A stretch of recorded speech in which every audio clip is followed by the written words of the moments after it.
back and go, should have done this, should have done that. They can't. We might get a shot at them again next week. Bishop to Rook 9. Red Mountain win it.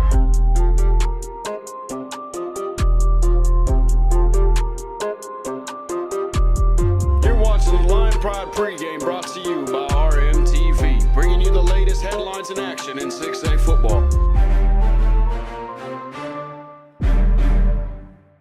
The records reset entering the postseason. Red Mountain may be 7-3, but in the first round of the playoffs, they are 0-0, just like everybody else. The mentality from here on out is to not overlook the opponent, focus on this week and the task on Friday, and that task is against the Centennial Coyotes. Tonight's guest host, yours truly, Coach JP. JP, it's been a rough couple weeks for you guys, but yeah, you got to ride the pony, toe the line and step on it again and be ready to ride, so it's the beauty of the game, right? Yep. So. Now, let's do the dirty work, and we're going to recap last week's game against the Mountain View Toros.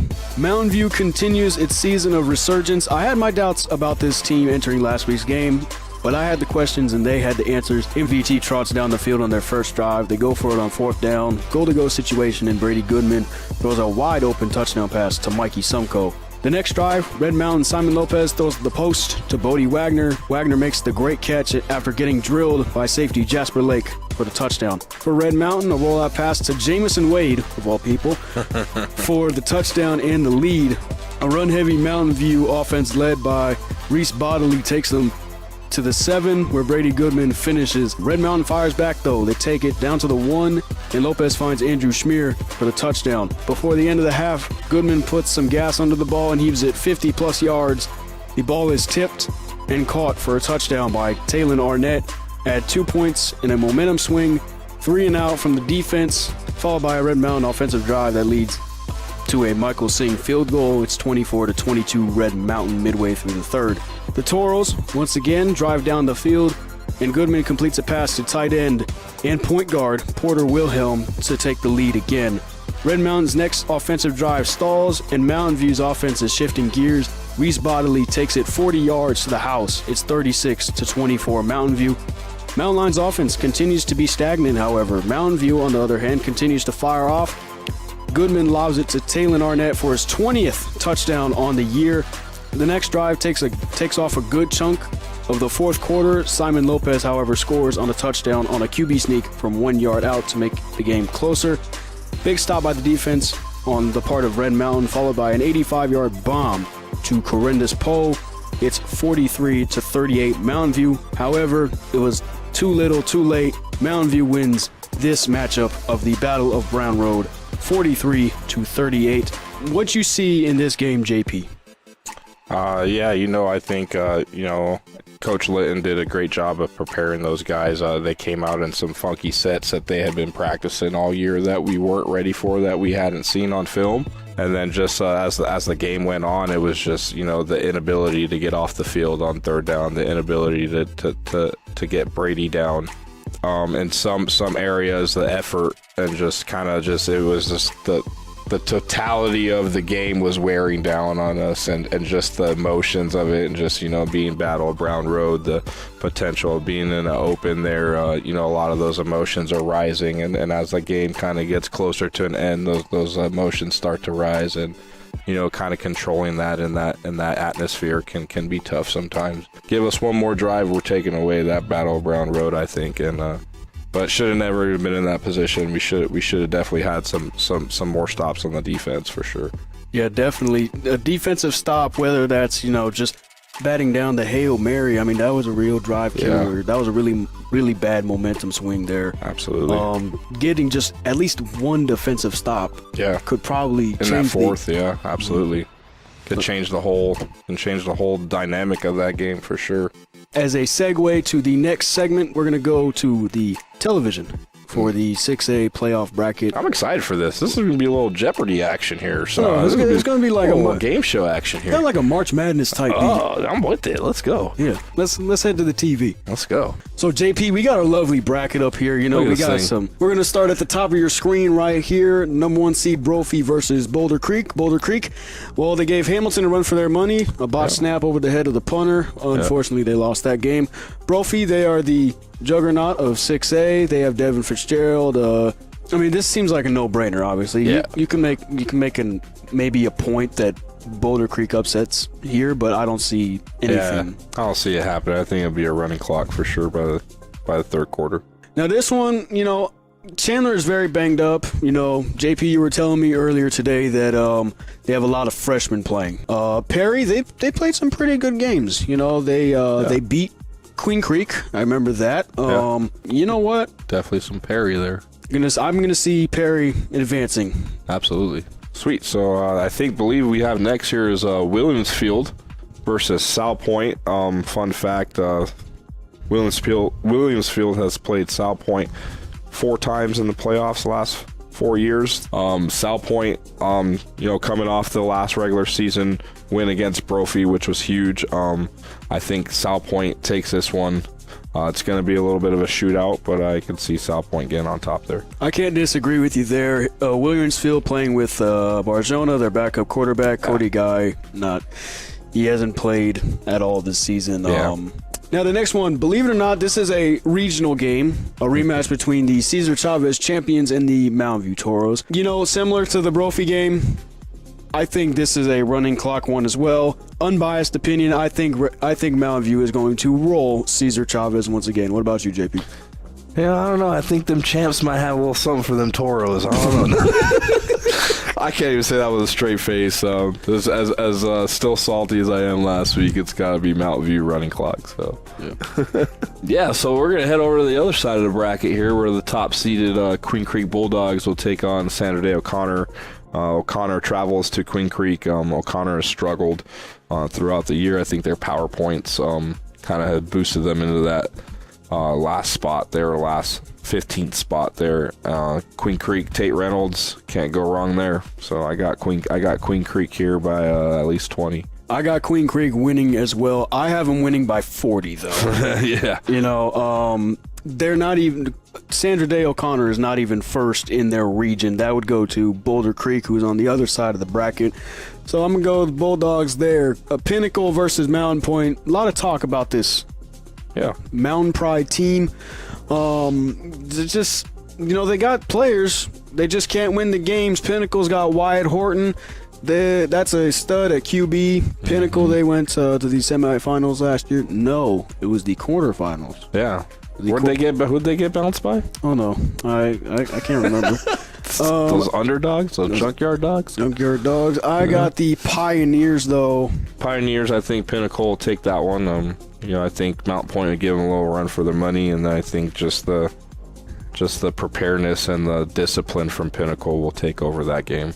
All right, the next matchup is the Highland Hawks versus the Castile Colts. Castile, I haven't seen a lot of coverage from the Castile Colts. You know, they beat Perry in a overtime thriller. That was the highlight of their season.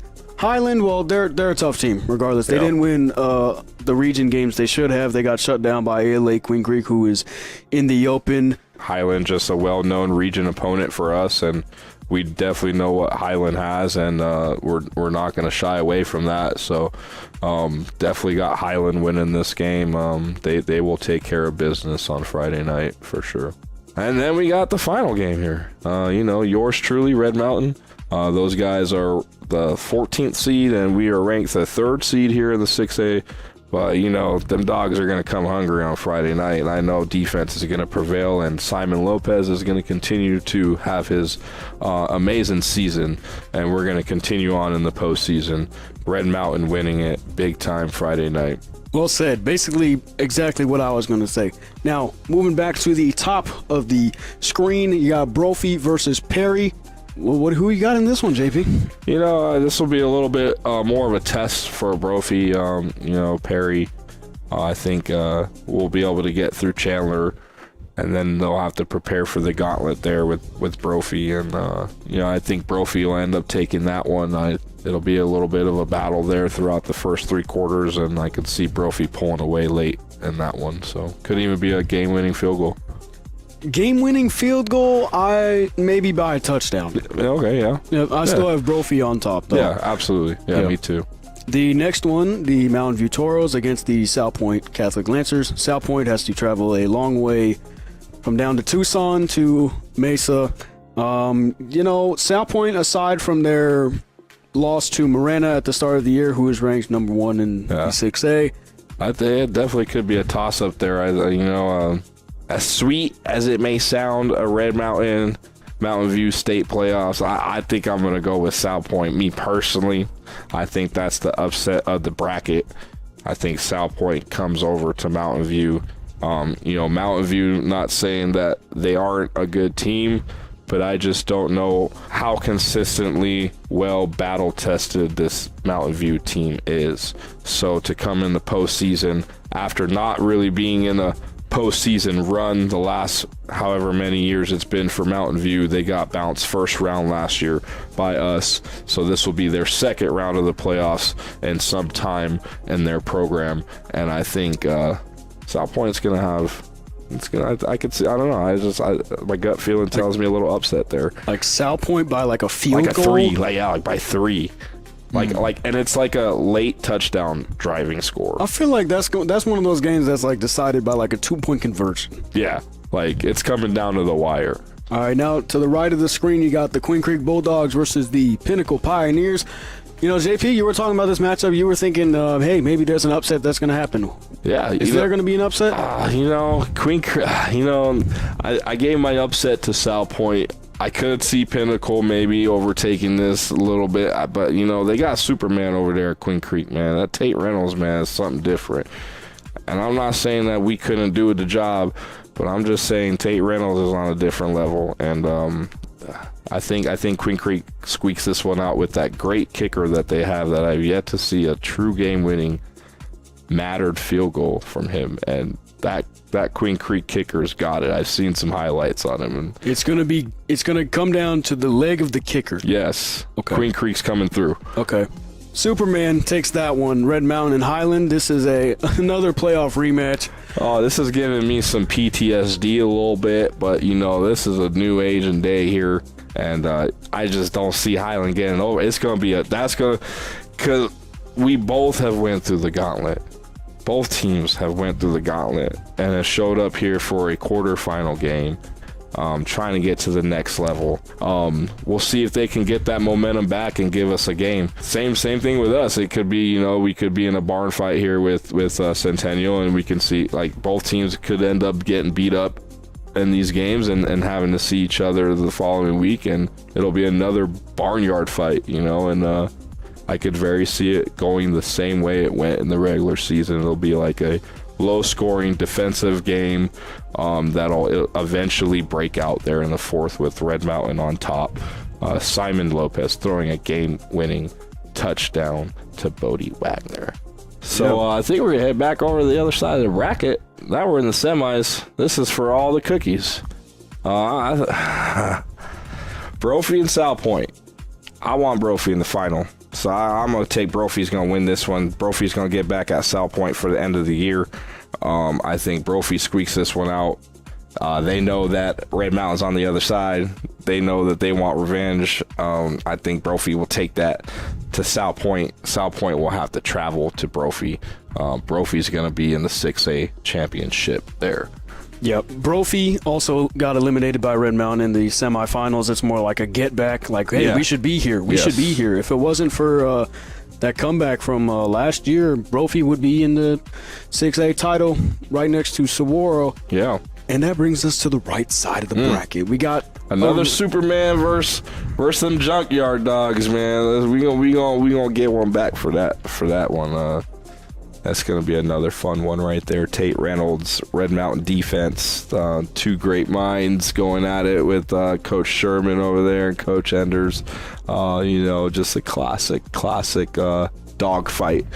Classic lion jungle. We know what's at stake. So at that point, it's 23-20 Red Mountain. We going to a ship on a defensive stop. On a defensive stop, okay. On a defensive stop. And now we have the rematch of one of last year's semifinals. It's the Brophy Broncos and the Red Mountain Lions. This is popcorn right here. I'll tell you that right now. This is a good 6A matchup for the finals. This is, all-you-can-eat buffet right here. This is giving me chills just thinking about it and just knowing two great teams are going to square off there at ASU Stadium, and it'll be a fun show there. And I see it being a 28-24 game. Definitely with us coming out on top, taking back a ship for the first time in a long time. Bring one back to the community, bring one back to Mesa, bring one back to the families, for the kids. These kids deserve it. We are going to come out on top. Red Mountain. That would be the first time since 2001. Yes, 2001. This is the year. I could feel it. JSU just show up, big flippies. We want all the smoke. Take them to the woodshed. A hungry dog is a hungry dog. Underdog is a hungry dog. That's what I'm talking about. Yeah. Let's get back to the desk. Richard Obert, the premier writer for the high school football landscape. Got old Simon on the front. Good old Simon. All right. This was a matchup that was supposed to be in the 6A championship, but Christmas came early. It's in the first round of the playoffs.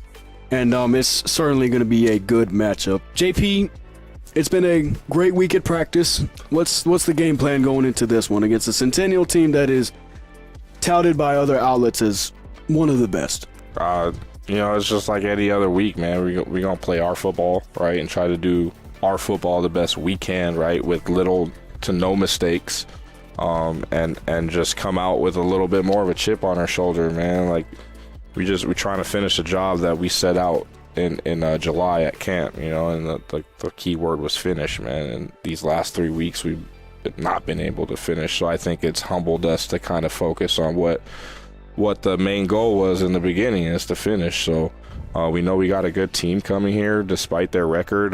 They got those transfers that are going to be ready to roll, and those guys will be locked in, and it'll be a good game. So from a defensive purpose, definitely can't let a quarterback be running around like we have been the last few weeks. We got to find a way to corral that quarterback and not let those extra yards go from the scramble point of view. And then just, always getting off the field on third down is always a big one for us. We got to win that category. So I know Enders, myself, and the crew will be ready to dial it up, and we'll be ready to get those boys fired up and ready for another Friday night battle, man. We got the gauntlet, man. Let's go. And JP, Zach Warhack asked this to Enders, what's your brand of football? What is the Red Mountain brand of football? I think especially, coming from Coach Enders and being an alumni myself, Coach Diego, some of those other guys that just been around Red Mountain football for so long. We've always been the underdog. We've always been the guys counted out, the guys with the back against the wall. And so it's just, we're just here. We're gonna show up and we're gonna punch you in the mouth, and we're gonna play 4 quarters, and we're not gonna back down from nobody, and we'll play in the ring with anybody. So I'm excited, man. Yeah, let's go. You get me fired up, man. Get goosebumps, man. Put the pads on. I don't know if we can put the pads on you, JP. Hey, sometimes I'll be telling them kids out there, me and Ender's gonna throw on the pads, and we're gonna line up in the Oklahoma drill with them. They get all giddy for it. But hey, what is this, Thanksgiving? Hey, come on now. You heard of the 37U? Coach Barge was putting me on the 37U the other week, man. You ever seen the? Never seen that. No, you got to look it up. 37U. They got 37-year-olds like how they got like 12U, 14U. They got the 37U. They got grown people. We got grown men out there. 37 years old. They're out there whapping each other full 4 quarters, man. And they can't even show up to work the next morning because they got broke back. So yeah, just some junkyard mentality, man. We trying to bring one home to the city, the community. These boys, I mean, they've worked so hard. I've known a lot of them for a long time, and it's a due time, man. Due time. The future remains uncertain. Next week, much like life is not given, it has to be earned. Absolutely. Yep. My name's Nate Smith. This is my guest host, JP. And we hope to see you next week on the Lion Pride pregame show.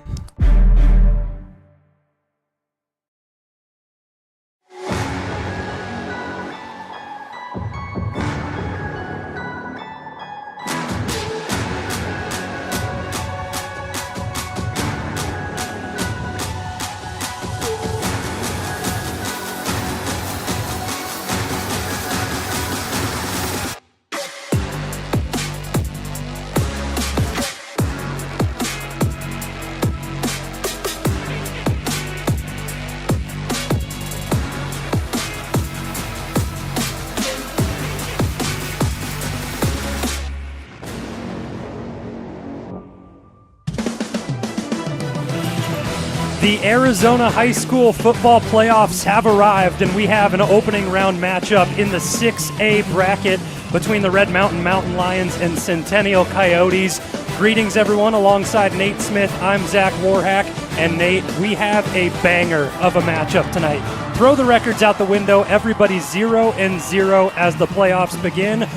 But as I say, throw the records out, we kind of have to talk about them. Both these teams trending downward, you can say. A combined 5 losses between them in the past 3 weeks. As for Centennial, a 3-7 record on the year, but this is not a 3-7 team, Nate. This is definitely not a 3-7 team. This team was scheduled to win the 6A outright, and just the strength of schedule got the best of them, playing teams like Liberty, Hamilton at the start of the year as well.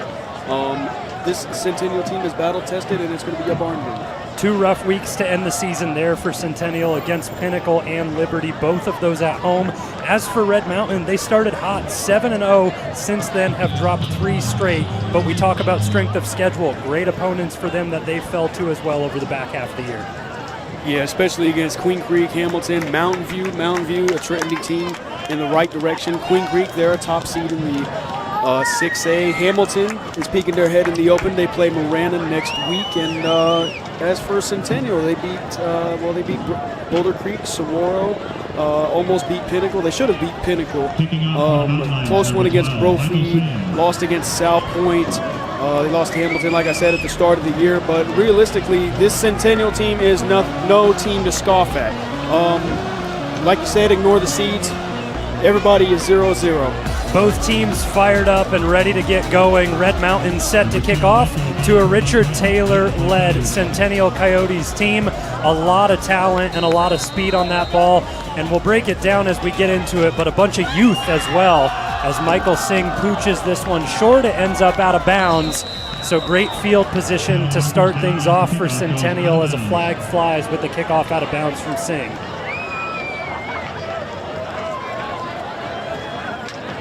As the bracket shakes down for these two teams, Red Mountain seated at 3, Centennial at 14. A lot of talk around the state of Arizona about Red Mountain getting quite possibly the worst draw that you could after the season that you've had. Yeah, especially you look at other teams in the bracket, there's Boulder Creek, there's Mountain Point, and of all teams, it's the Centennial Coyotes. This a team that lost in the championship of the open bracket last season to Liberty. And now they move into the 6A playoff bracket. Number 7, Kanan Mana, the quarterback for Centennial.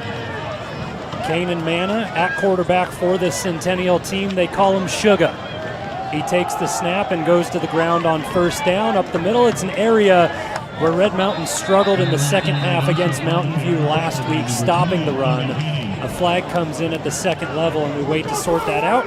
Our referee for tonight, Jacob Gustafson. Looked like a face mask there. Yep, palm on the face mask. Number 1, Cole Edmonds. We'll talk about negative plays. Already Centennial is in Red Mountain territory, and the theme of the last couple of weeks has been, well, no negative plays. Right now, Red Mountain suffered 2 negative plays back-to-back.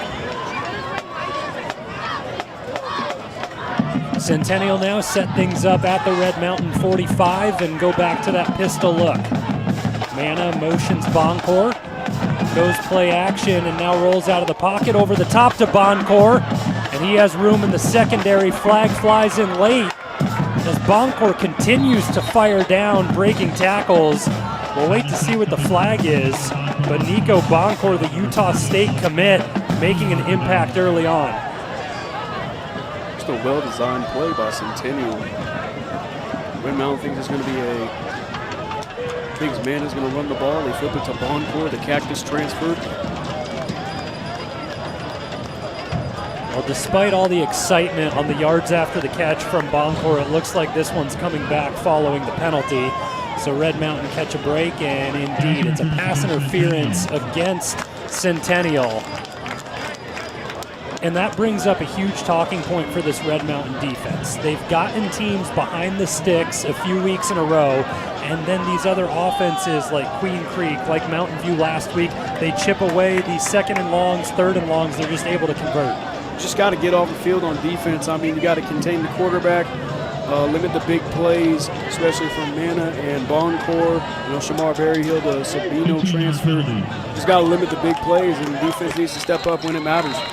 Something we knew we would see when we had our meeting with Kyle Enders prior to the game is that Jackson Bogle would get some defensive reps. He's in there now, typically plays running back for this Red Mountain team. Outside linebacker on the bottom of the screen here. It's a handoff up the middle as Owen Reynoso gets it. Out for a couple, but Centennial backed up against the sticks. It'll be second down and long after a pickup of just about 3.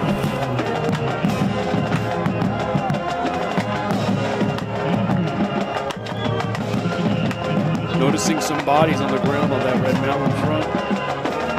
It's a good job by big bodies of Centennial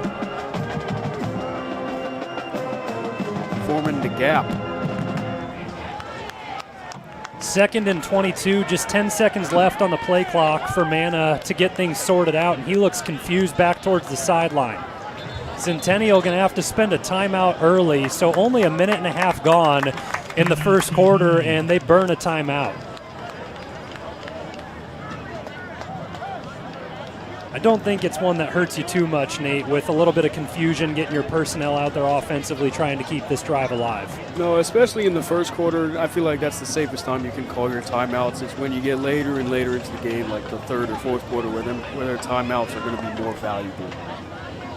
But a personnel timeout, as I like to call it right there, I say that was a good call by Richard Taylor.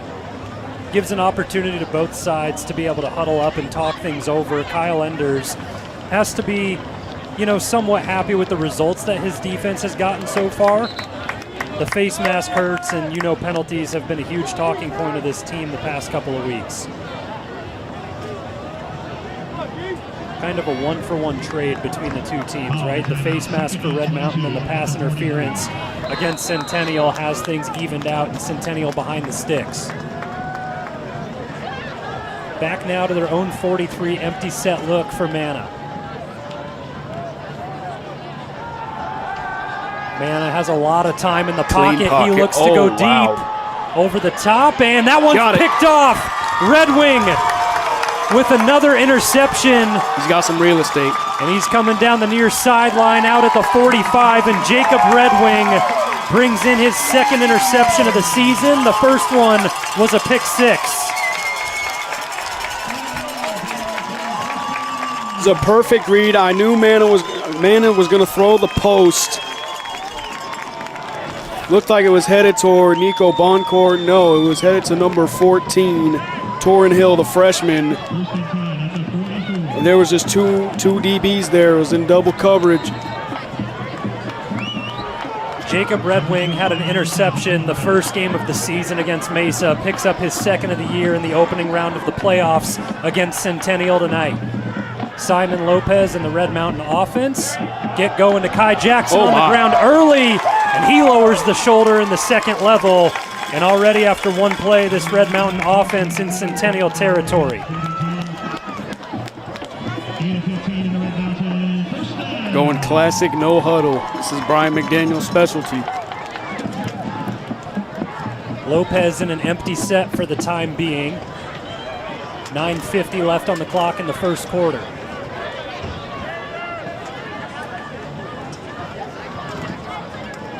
Lopez with a designed run and a nice pull there by Anise to spit out and get Lopez enough for a pickup of 5.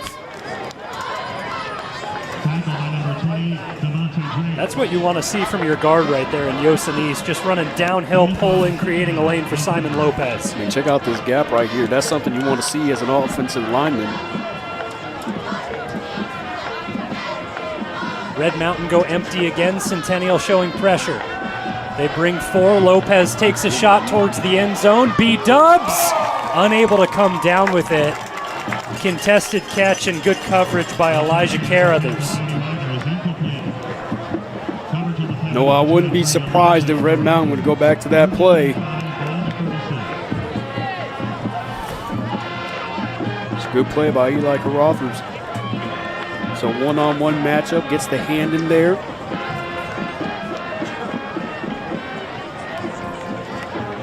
Third down and 5 for Red Mountain, and an opportunity to convert on this opening drive.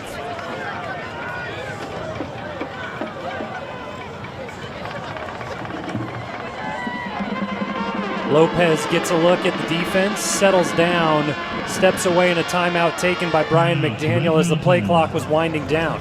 Yeah, it looked like he wanted to hurry things up a little bit. So both teams now have taken a timeout on their opening drive. It was a personnel issue for Centennial. It was the play clock for Red Mountain. You just see them getting settled in, right? This is a win or go home situation for the rest of the year with the playoffs. You want to make sure your execution is top notch. Yeah, I know it's a cold night out, but I think these teams are just warming up as much as we are. They'll each have 2 timeouts for the rest of this first half. Under 3 minutes gone in the first quarter, and each of them have spent 1 on the offensive side of the ball. Momentum was a big key talking point with both Kyle Enders and Brian McDaniel prior to the game. They wanted to make those momentum plays.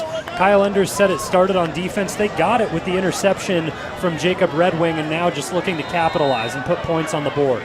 It's all about complementary football. The defense does its job. The offense has to do their job now. They go back to an empty look as Lopez surveys the field.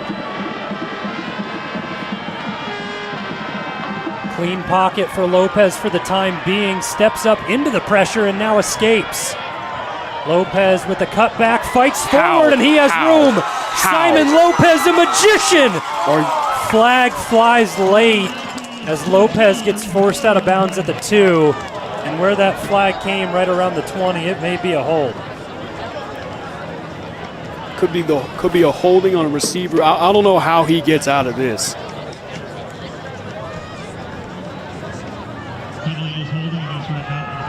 So the call goes against Red Mountain. It's a hold, but Simon Lopez showing his athleticism. Right there, King Robinson, number 5, holding the cornerback. Well, it negates a big first down conversion for the Red Mountain offense. Well, let's take a look here. So where the hold was spotted in the run, they award Red Mountain the first down, and where it came in the second level, they apply the penalty yardage and put them back at the 30. Interesting. Kai Jackson picks up 5 on first down, and Red Mountain now down to the Centennial 25.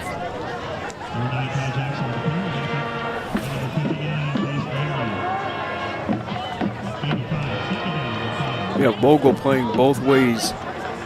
He's in that running back. Kai Jackson just took off to the sideline. Kai's been good on this opening drive for Red Mountain. A big pickup to get across midfield on the first play, and then a gain of 5 there.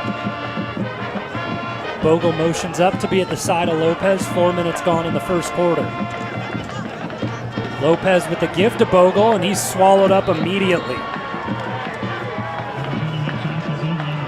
Good pursuit on the defensive front from Torian Hill, the senior.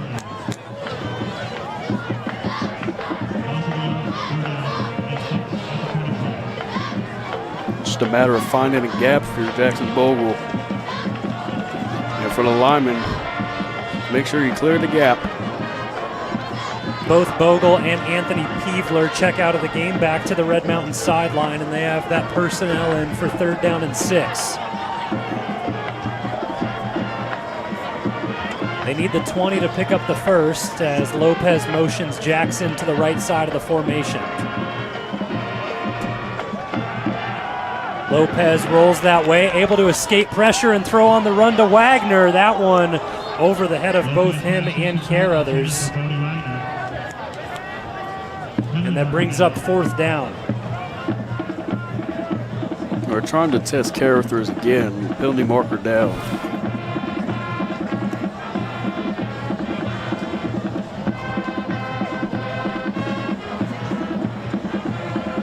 Lopez had pressure on that play off the backside from Eli Taylor, able to outrun him, and the flag is an ineligible man downfield for Red Mountain. Well, you talked about the penalties and both teams wanting to clean things up. Right now, we're having a hard time keeping count in the first quarter with how many have been thrown. Don't worry, brother, I got you. So Red Mountain bring out the field goal unit, and they'll try for 3 on the opening drive tonight of the opening round of the 6A playoffs. 43 yards from Gallegos will be the attempt.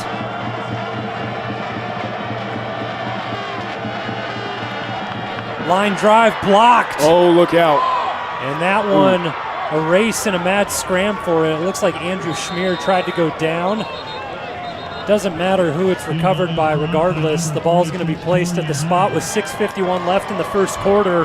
A big special teams play for Centennial. But there wasn't a lot of loft on that ball. Number 45, it looked like, of Centennial. It was Taureen Hall. 46. He had a big stop in the run game earlier on the drive, and there he splits the gap on the special teams unit and comes up big with a blocked field goal.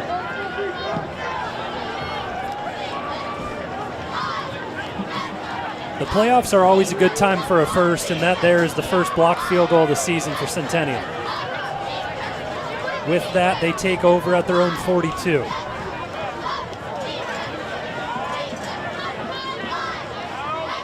A little flip play up forward from Manna, and it goes up the sideline, not for a whole lot, but a decent pickup on first down from Braden Long.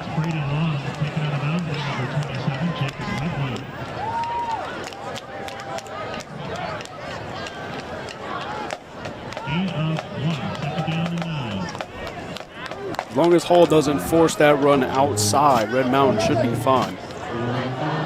One of the big components of Red Mountain's prior losses is the running back cutting up the field and getting that extra yard.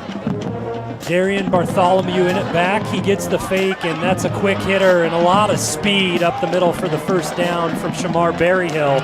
We talked about him on the previous drive. The Sabino transfer from down there in Tucson had 75 receptions for about 1,400 yards and 20 touchdowns last year. The RPO.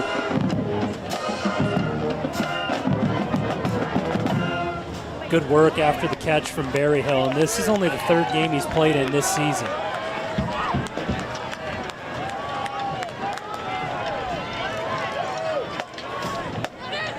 Centennial back across midfield for the second drive of this game, halfway through the first quarter. Manna fakes the run, rolls out, and Bogle creates the pressure. So Jackson Bogle, getting his first time on defense for Red Mountain this season, makes an impact play. Man, it took a pop on that play too.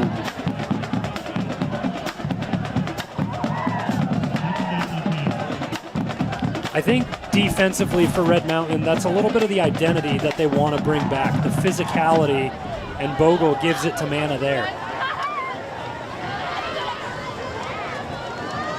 Second down and 10, trouble with the snap, but Manna able to bring it in and able to get the handoff to Jaheim Brown, who fights forward and brings up third down and short. Jaheim Brown, man, he had a good move off the line. Check this out. I don't know who it was. It was Whitney. Yeah, ooh.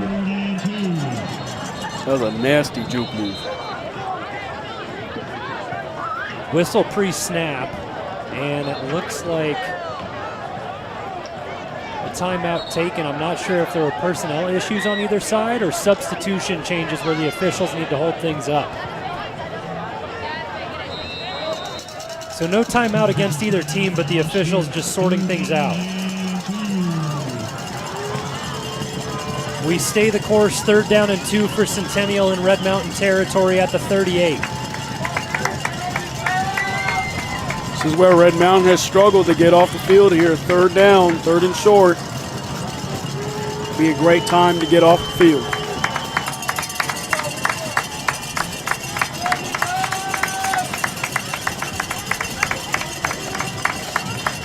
Hill continues the motion back and forth, and Manna gets everything set up.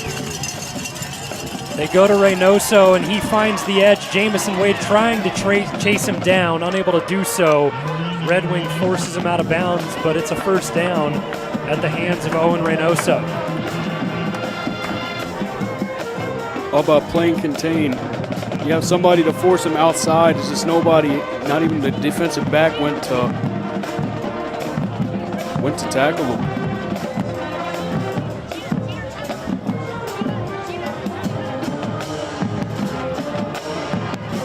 Centennial now down to the 35 of Red Mountain on their second drive of the game. And they've relied heavily on the ground. We'll see if they switch things up and take a shot. They continue to go to Reynoso and Bogle in on the stop.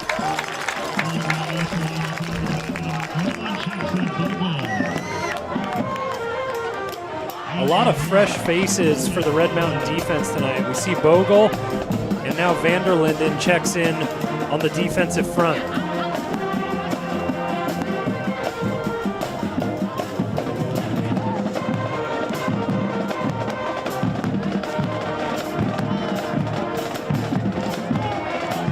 Aj Brown into the game for Centennial, lined up at the bottom of the screen against Anthony Gamba.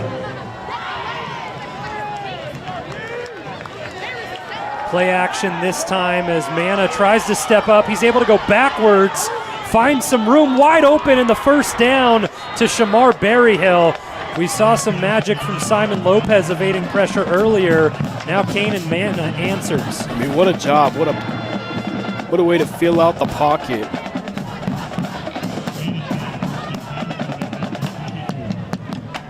And Red Mountain, once again, getting beat by these dual threat quarterbacks, almost getting beat by their own game.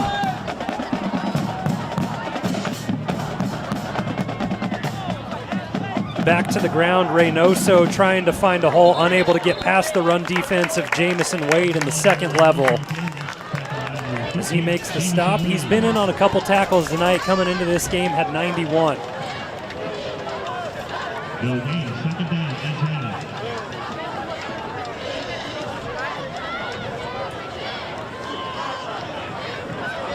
They spot Reynoso back at the original line of scrimmage, so no gain on the play. Second down and 10 with 2:41 left in the first for Centennial.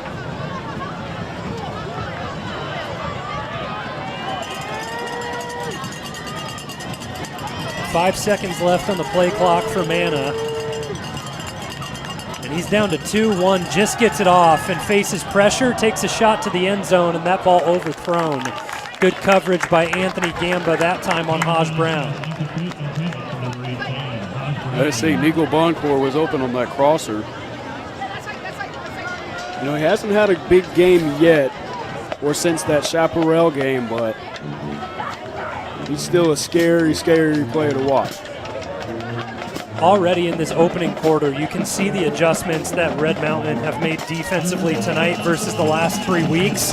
Not bringing a lot of pressure in times where they could force a lot of turmoil on the quarterback. That time, Kyle Ender sends 6. Third down and 10, play clock bleeding again. Manna gets it off, here comes the blitz. He checks down, open field tackle missed. And Haney comes in to make the stop depending on the spot. Reynoso may be a yard shy of the line to gain. Keep the clock rolling and bring the chains forward. See, this was a perfect blitz. Manna gets rid of it. It's just a matter of a one-on-one tackle.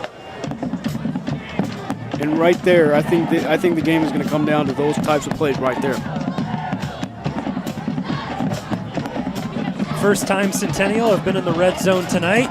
We'll see if they can capitalize. Just under 2 minutes left in the first.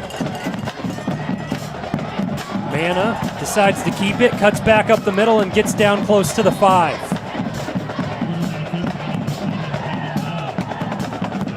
Great job by the Centennial offense, knowing when to pick your spots. Manna doesn't run all the time, but we've talked about his mobility already, escaping a couple of blitzes. Able to pick up a nice run there on first down. Got to give my flowers to number 71 on the offensive line. Lucas Farley, he really set the edge and plowed through the gap. Got his assignment, made sure there was a hole for Manna. Oh, Manna goes to the air this time, and it's a touchdown to Shamar Berryhill. His third of the season, and he's only played 3 weeks.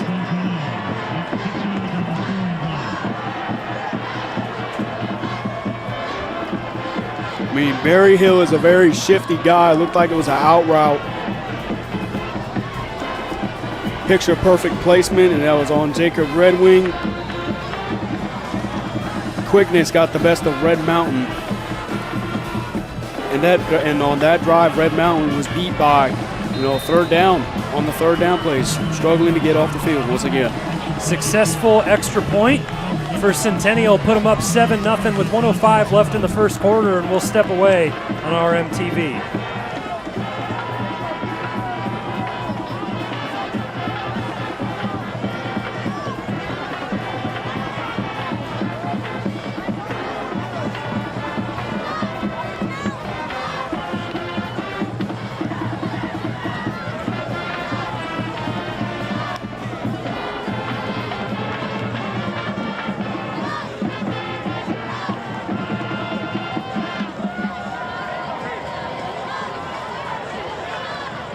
Centennial go 58 yards on their second drive of the game and end up scoring a touchdown on this Red Mountain defense from Shamar Berryhill. And it's a good look for that offense to get started on the road, put some points on the board in the first quarter, Nate. Yeah, both of these teams, especially Centennial, they overcame their penalties. The blocked field goal, definitely a momentum swing there. And the third downs, Centennial converted on those, and that ultimately led up to their first score. Aaron Alvarez now sets things up on the kickoff. And he's kind of the jack of all trades, plays linebacker for this team, one of the leading tacklers, has 61 on the season. And he also sets up on KO for this team. Puts a leg into that one and all the way into the end zone. Bodie Wagner jumps up to take it and he'll run with it. B-Dubs out across the 25 and the 30, has his sideline brought down at the 44. And Bodie Wagner continues to be lethal in the return game. I got to say, one of Red Mountain's strengths is the kick return unit. I mean, most of their returns are outside of their 40. Good block there by Cade Gadare, number 31.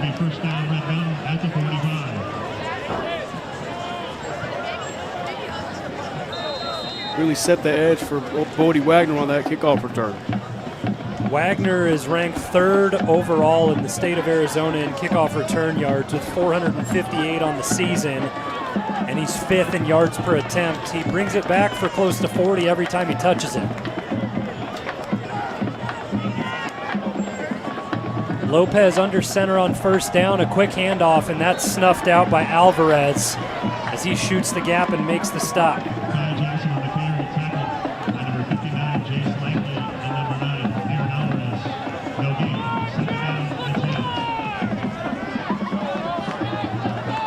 Centennial showing up, good pursuit in the trenches early on, and we spoke to head coach Richard Taylor prior to the game, and he told us, he said, the trick to winning playoff football games happens right there on the offensive and defensive line. Centennial looked good in that department early. Got to win the line of scrimmage, so to speak. Lopez looks to go through the air, and he's brought down. Alvarez back-to-back plays, and Aaron Alvarez picks up his fourth sack of the season.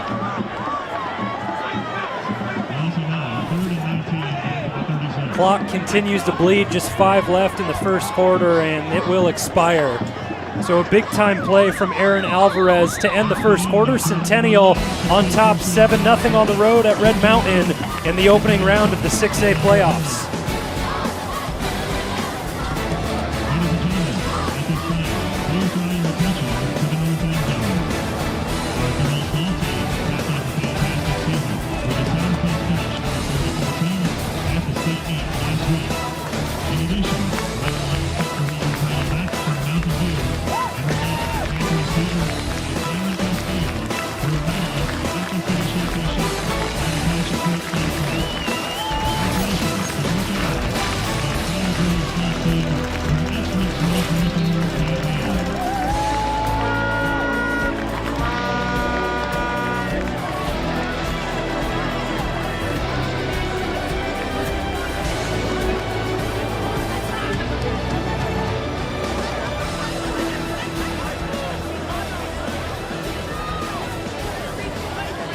Red Mountain find themselves backed up on third down and 19 from their own 36 as we start the second quarter. Welcome you back into the broadcast alongside Nate Smith. I'm Zach Warhack, and we have our entire student-run production team on hand tonight. Absolutely killing it. Everything you see from camera shot to replays run, all student run. Lopez out of the gun with 5 left on the play clock. Able to step up into the pocket, go over the middle, and he's intercepted. He's tested Carruthers a couple times tonight, this time picked off, second of the season. And they were looking to try testing that matchup between Wagner and Carruthers. Just a bad throw by Lopez. You don't see a lot of those, but Wagner wanted the defensive pass interference. And Centennial has the opportunity to extend their lead. Another short field for Centennial as they'll set up at their own 48. And the offense looked like they were finding their groove on the previous drive. A good mix of run and pass, but it's been Shamar Berryhill all night for them. 3 receptions through the first quarter.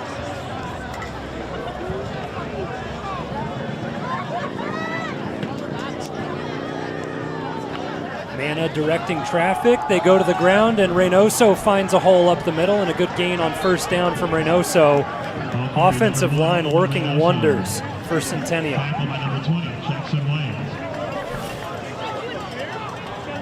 You just look at it, they're plowing guys. They're making them run on top of each other, essentially. There's a reason why this team was in the open last year. Not only in the open, but made it all the way to the championship game where they fell to Liberty.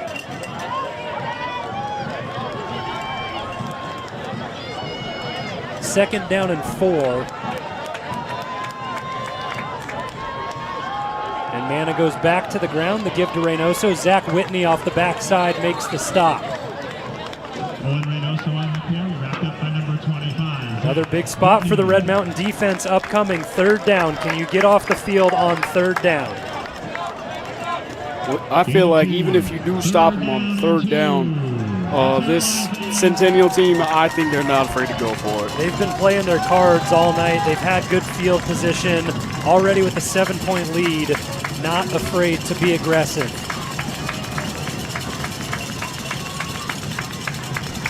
Jaheim Brown in the slot, Reynoso still in the backfield. Mana runs the option, the give to Reynoso, blown up! What a stop by Tyreek Cornett. There's a size differential between him and Reynoso, but what did JP say in the pregame show? The underdog is a hungry dog. Tyreek Cornett shows up here. If JSU just show up, and Tyreek Cornett, he showed up there, bam, right to the legs. Lower man wins. And decision time for Centennial. Looks like the punter's out. Special teams unit on the field and a big stop for Red Mountain defensively on third down. Something they failed to do for a few weeks as Will Strand sets up back at his own 36 to punt it away. Got to be ready for everything in the playoffs. Low snap, able to be handled end over end. Cornett likes to pick these up from time to time. This time has to let it go, and it dies down right around the 10-yard line. Smart take from Cornett, not taking that punt. It'll be 90 yards to travel for the Red Mountain offense. 3 and out the previous drive. We'll see if they can get things going and rolling here. What do you think the key to success is for this group, Nate? Key to success is for the linemen, you got to get your blocks. I mean, there were a lot of missed blocks on that last drive, especially on the Simon Lopez sack. It's very seldom you see Simon Lopez go down in the backfield, especially with his mobility. But when you have a captain of the Centennial team like Aaron Alvarez after you, it's hard to escape. Schmier motions to the inside of the line of scrimmage. Lopez rolls out, looks to go through the air. Danger, danger, just throws it away. Bodie Wagner, closest receiver in the vicinity, but he was 10 yards past where that ball came down.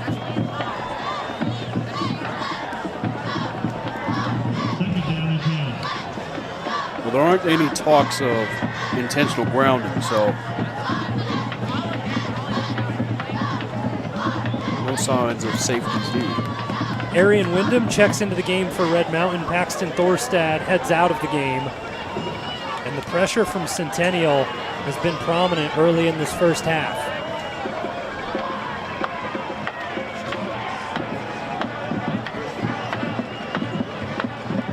Lopez goes quick to Wyndham, and we'll see what he can do after the catch. Swallowed up, brought down right around the 15. That's where Wyndham works best with the yards after the catch.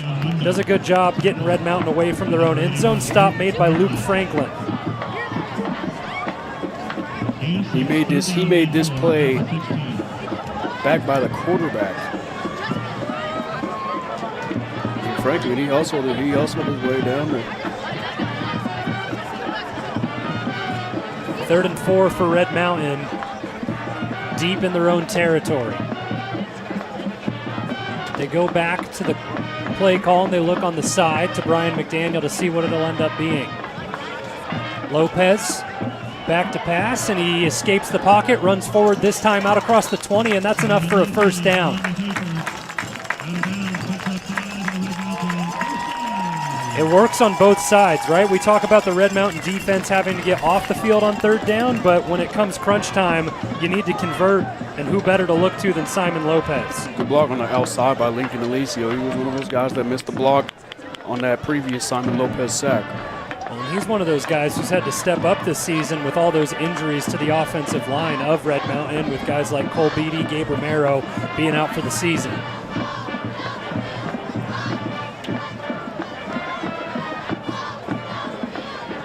Lopez with the give to Bogle, and he has a nice hole as he gets out across the 25, and the run game coming to life for Red Mountain. You don't want to wear them down on the ground. Let the DBs get lackadaisical and then hit him with the deep shot, the money post over the top.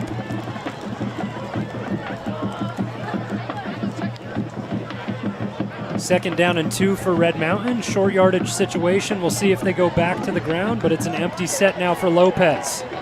He'll take a shot here as he looks for Correndus Poe over the shoulder.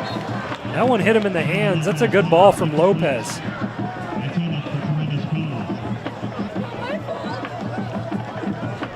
He had his guy beat. I think it was just a little out of his reach. Red Mountain go quick to get back to the line. Jaheim Brown in on the coverage. And they do go quick on the ground, and Bogle with a hard-nosed run gets shoved back by Alvarez, but not before he picks up the first down. Here we go. This is what I like to see from this Red Mountain offense. The O-line's doing their work, doing their job, and Bogle keeps churning his legs. That's what we're accustomed to seeing. So now a couple of first downs picked up on this drive for Red Mountain that began at their own 10-yard line.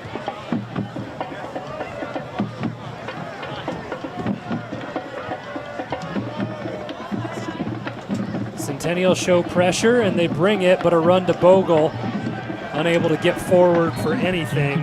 Torian Hill gets into the backfield to make the stop. Tackler number 46, Torian Hall. Loss of 1, 2nd down and 11.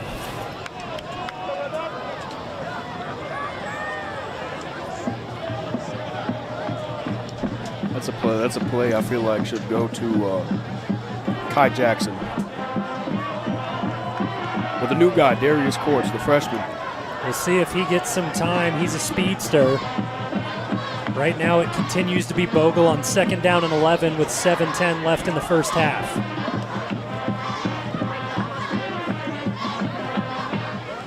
Lopez back to pass, steps up into the pocket, and he takes off.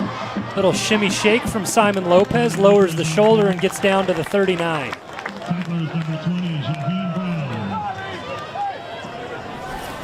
So 3rd and 5 now for Red Mountain. Lopez using his legs to get some positive yardage.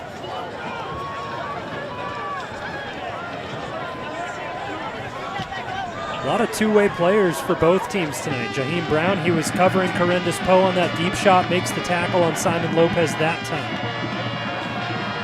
Pressure comes from Centennial. Lopez gets rid of it. Thorstad with an amazing grab. And another first down, 3rd of the drive for Red Mountain. It's a good contested catch from Thorstad, who's rolling this offense. You know, he doesn't get his name called a lot, but when he does, he makes some plays. A big first down equals up-tempo for a Brian McDaniel offense. Lopez sets up the screen to Wyndham. He tries to work after the catch, picks up a couple. That's really just a nice extension of the run game with the screen to Wyndham. It's good complementary play. You go run, then you do a RPO, throw the screen to Wyndham, make his legs do the work. Complementary football. He gets 3 on first down. Now Lopez fakes the give to Jackson over the top, and good coverage on the backside. Schmier was the intended target. He was draped all over by Devin Taylor. A great play by Taylor. Kind of sniffing out that arrow from Schmier. We've seen the arrow from Andrew Schmier sometimes wide open, essentially, where no linebackers cover it.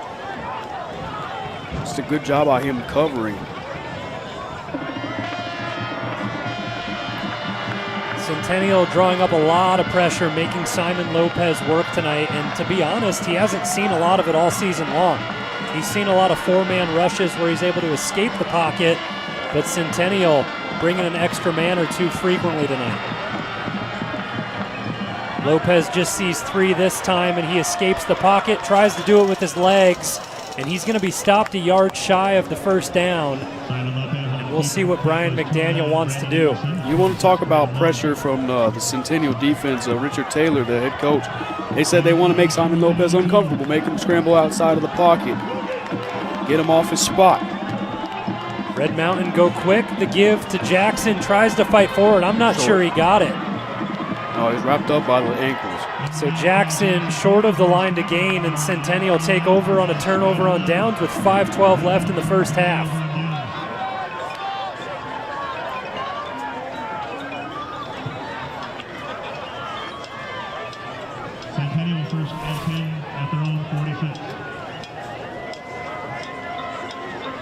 Wow, great stop that time around by Aaron Alvarez. We've called his name all night long.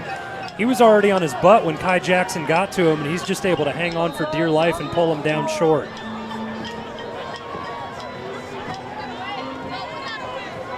Back-to-back drives for Centennial that have started at the 46. The last one came off the interception from Elijah Carruthers. This time the 4th down stop from the defense. Manna looks to take a shot on first down, and he lets it go. Berryhill there, broken up. Great coverage by Red Wing. Already has an interception tonight. He's seeing the game well. Well, safe to say Red Wing has his side essentially locked up. Manna probably looking for other areas of the secondary to exploit. Red Wing almost had his second pick of the night there. He's able to undercut that route and get some hands on it. I mean, he was due for a second interception. It was a long overdue. Centennial back to the ground as Manna keeps and fights forward. He's going to be a yard shy. Make that 2. So Centennial get up to the line quick, and it brings up 3rd down and 2, but Manna doing a lot of work on the ground tonight. Those rushing quarterbacks have been the kryptonite of Red Mountain the past few weeks, and Manna continues the trend tonight.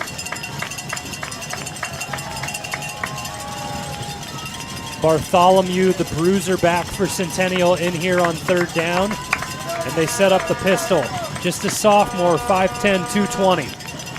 They go to him and run him wide, and he has enough for the first down and more. Flag comes in on the backside of the line, and that's going to make things more manageable for Red Mountain's defense, as it should be a hold that comes back.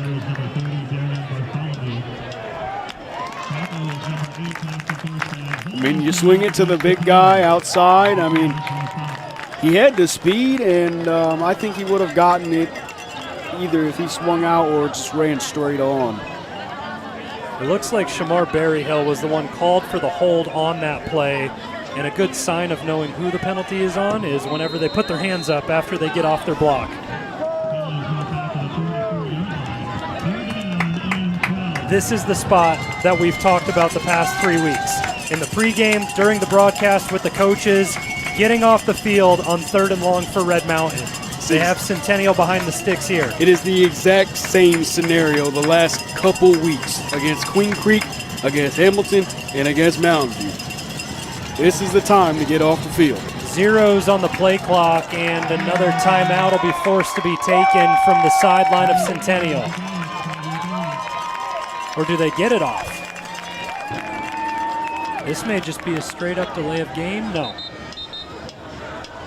They pick up the flag, and Centennial spend their second timeout of the half. With that taken, 3:45 left in the first half. 7-0 Centennial on top. We'll step away on RMTV.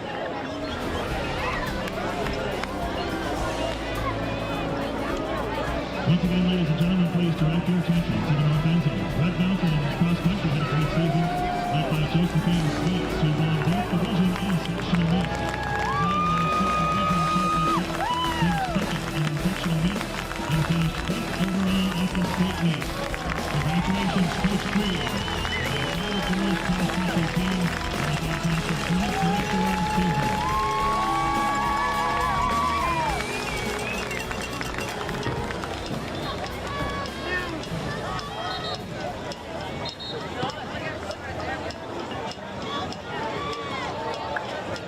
The playoff atmosphere is alive at Jim Jones Field tonight with 3:45 left in the first half on RMTV.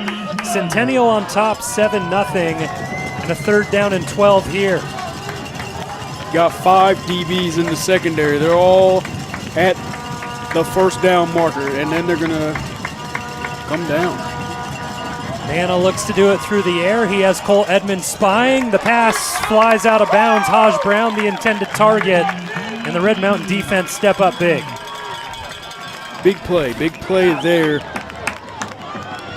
Send some pressure. Some of the DBs went after the quarterback, and Anthony Gamble, the number 18, Haj Brown, the freshman. Good coverage.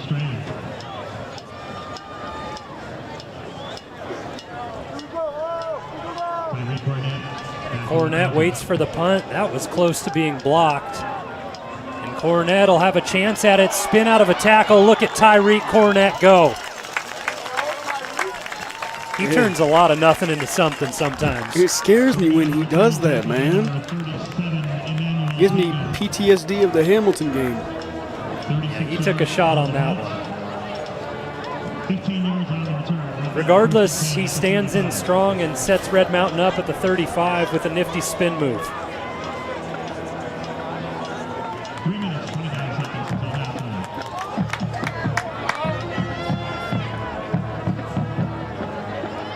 Dear Red Mountain, you need to even up the playing field, get down the field and score. Simon Lopez back to the pistol with Kai Jackson. They give to him as he squirts out for a couple of yards. A nice gain on first down from Kai Jackson. We've seen the identity of the run game becoming more and more clear for Red Mountain as the season has gone along. A couple of different backs swapping in, but now I think they know who can do what. Yeah, Kai Jackson's more of the speed back. Bogle, you know, the power back. Of a 1-2 punch, a smash and dash.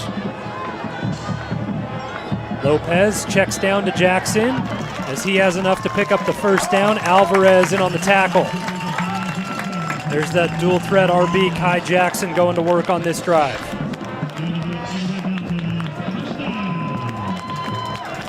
You ready for another comparison? Eddie George and Chris Johnson.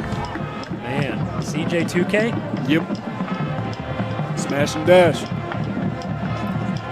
He stays in the game here, 1st and 10 for Red Mountain from their own 46. Lopez gives to Jackson, and he is swallowed up for a big loss. Hype on the defensive side as Nathaniel Olmos gets into the backfield, makes a big stop on Jackson. Here we go, negative plays. 1 step forward, 2 steps back.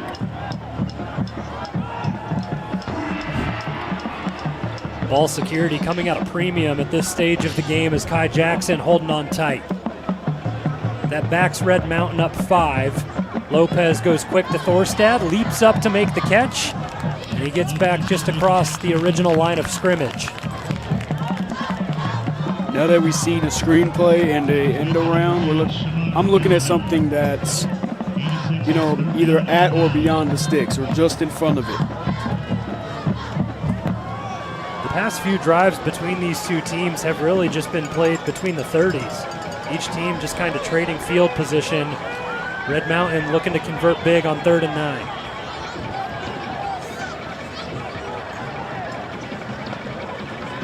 Lopez empty set. Tries to run again and dumps it off at the last second to King Robinson, who's brought down at the 49 of Centennial. Brings up 4th and short with just over a minute left in the first half. And the special teams unit comes out onto the field. Where Coach Josh Barge, special teams coordinator, pulls out his bag of tricks. Maybe he does, maybe he doesn't. Centennial have 1 timeout left to spend. They elect not to use it just yet as the clock bleeds down under 40 seconds. Michael Singh back into punt, and it looks like Red Mountain may let this play clock go all the way down. Another 9 seconds will run off from this point. So it'll be right around 21 left in the first half when they go to kick it.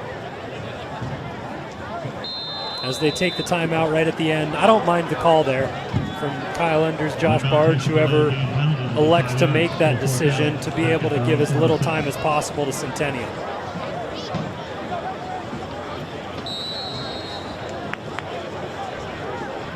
I mean, it's an interesting call. I would have much rather have them punt it as the play clock expired.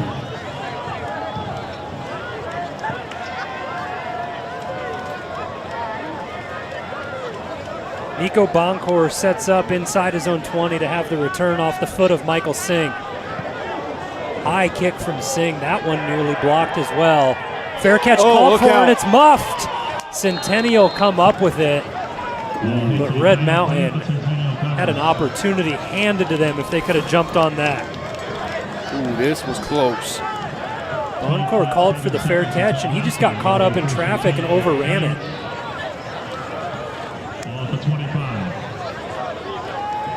26 on the recovery of Centennial. That's Braden Long. Able to save a situation there for Centennial and keep Red Mountain shut out in this first half. 12 seconds left on the clock here at Jim Jones Field. We'll see what Centennial elect to do. They just go to take a knee and end the quarter. Playoff football is here. A 7-0 lead for Centennial, low-scoring game. One of the first ones we've seen from Red Mountain on this season. Shutout at home in the first half. We'll have all the second half action upcoming on RMTV. Alongside Nate Smith, I'm Zach Warhack. We'll see you after the break.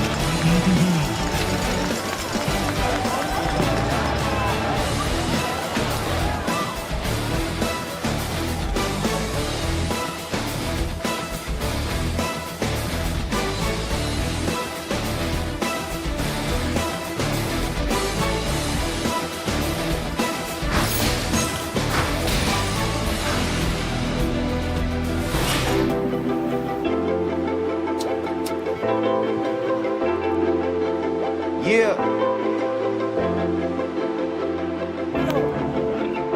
It's nothing new. Cause this is exactly what I do. What up, E? Physical football all night. And again, when we walk out there, it's a long walk.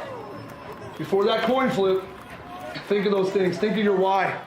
Why the hell you do this thing? What makes you play? Why do you sacrifice everything you sacrifice for this?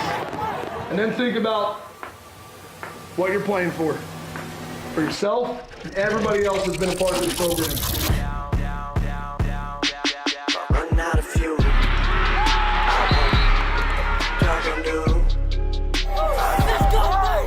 out of fuel. Let's get the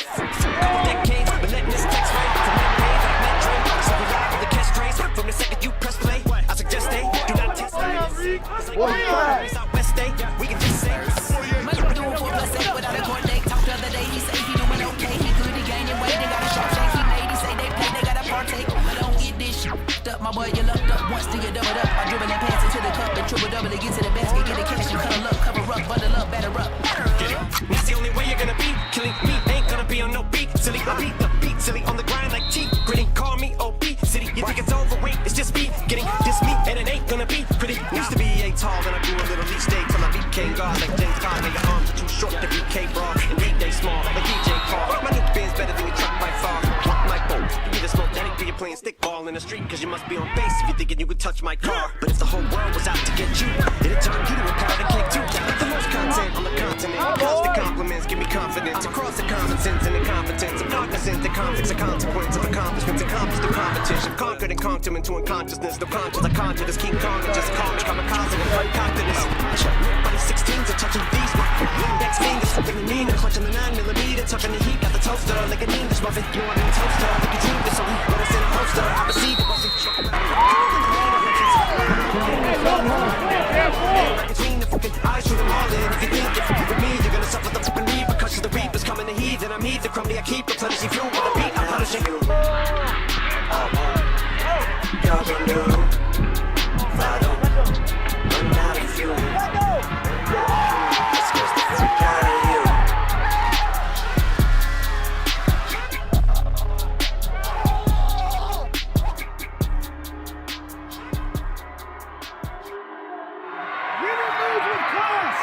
We did it last year. We'll make a run in the 6A. You understand?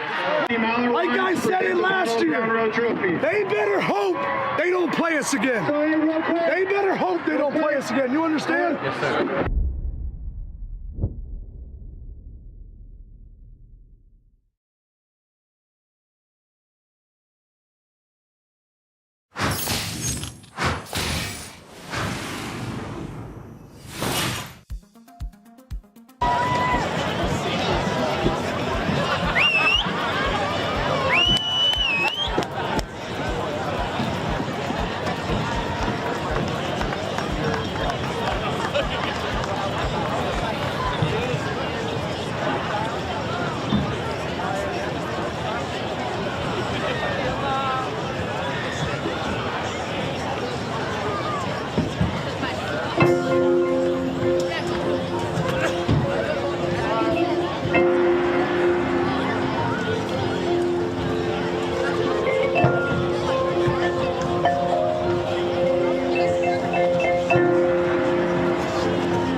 We would like to wish our Red Mountain Marching Pride good luck tomorrow at the Arizona State Championship Finals.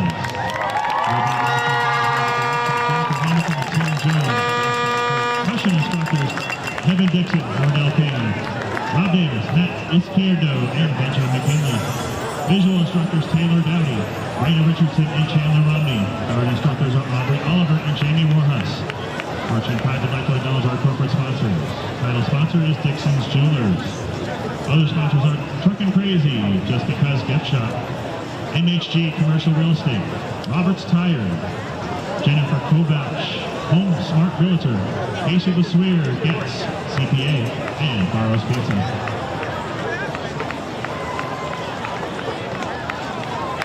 Continuing on with our halftime entertainment, please welcome to the field Red Mountain's Varsity Pond.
Let's hear it for Red Mountain Varsity Pond.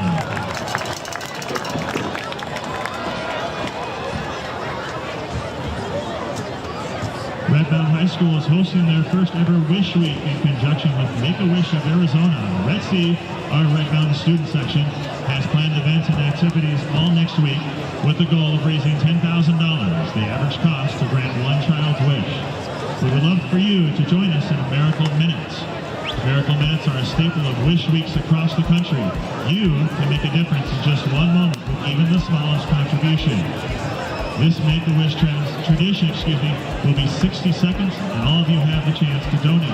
We have people in the stands ready to collect your donations, big or small, of change or dollar bills. There is also a QR code for you to donate online.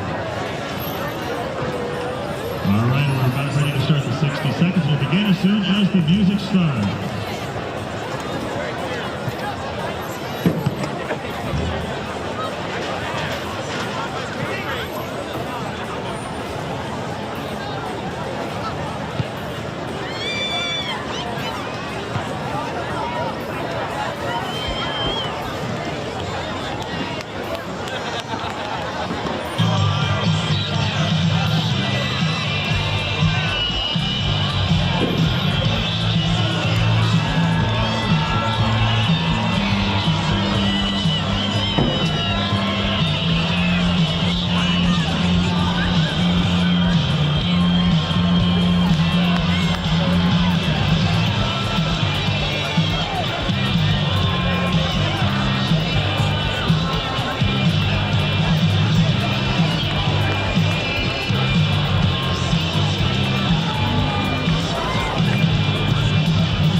Participating in our 60 seconds Make-A-Wish tradition. Thank you, Red Mountain and Centennial fans.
from elsewhere in the 6A state playoffs.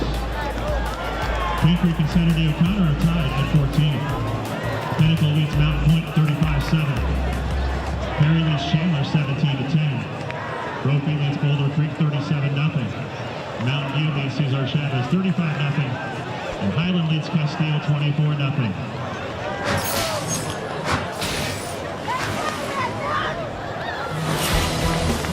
A defensive battle in the opening round of the 6A playoffs between the Red Mountain Mountain Lions and Centennial Coyotes. Tonight is Centennial on top 7-0 on the road thanks to a Shamar Berryhill touchdown.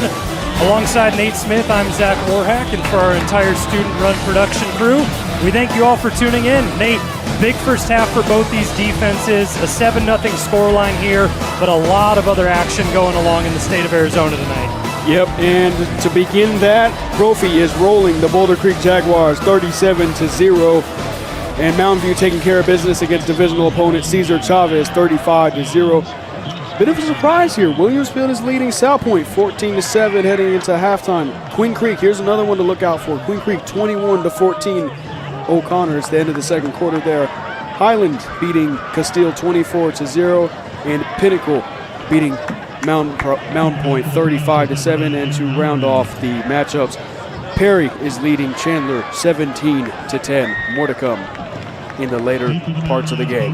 Well, Red Mountain shut out in the first half by this Centennial defense. They have the opportunity to receive the kick to begin the second half after deferring earlier on in the game. Bodie Wagner sets up deep and will be ready to take it off the foot of Aaron Alvarez. And interesting to see playoff football coming to fruition. Red Mountain averaging 37 points a game up to this point in the year, and none on the board for tonight. Alvarez gets us started in the second half as he punches one short, and Bodie Wagner rolls up on it. Oh, wow. He's deep in his own territory, and the pursuit from Centennial get there. A picture-perfect start from the special teams unit of Centennial. Almost a pooch punt from Aaron Alvarez to pin Bodie Wagner deep and make him make a decision. I mean, you can't kick that kick any better. It was like a punt. I mean, check this out. It's like chipping a 56-degree wedge. It just stops right there inside the 5. Bodie has to take it out. You don't have that kind of action on your wedges. Yeah, I do actually. So Red Mountain set things up inside their own 10, and a long way to go for Simon Lopez and company. Kai Jackson, the back.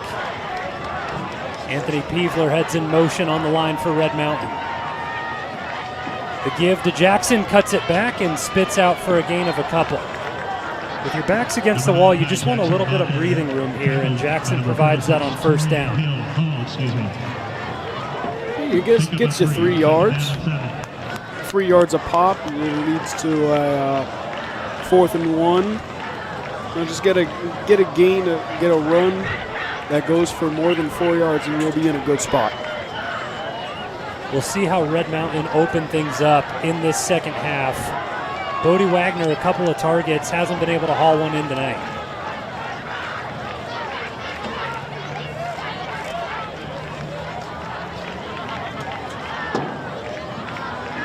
Lopez goes play action and steps up in the pocket. Handled from behind, Alvarez eventually brings him down. But the Centennial front 7 is dominating tonight as Luke Franklin brings the pressure early and Aaron Alvarez finishes things off. Just a good job by Alvarez and Franklin getting home. Loss of 3, 3rd and 10 at the 7. I thought I saw a face mask in there, but no, Lopez was turning his head in the direction of the hand. Alvarez hasn't had double-digit tackles since the Brophy game in week 3 for Centennial. He's well on his way there tonight with 6 already early in the second half.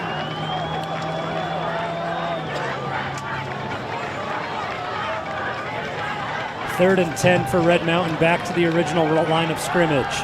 Lopez checks down to Schmier. We'll see if he can work magic after the catch. Enough for a first down, and that's a big conversion for Red Mountain. Big conversion gets you in a more comfortable spot, opens up the playbook a little bit. Haven't heard Andrew Schmier's name heard a lot. That first miss right there on number 29, Brandon Nicholson, crucial in getting that first down. Red Mountain break the huddle with 17 left on the play clock.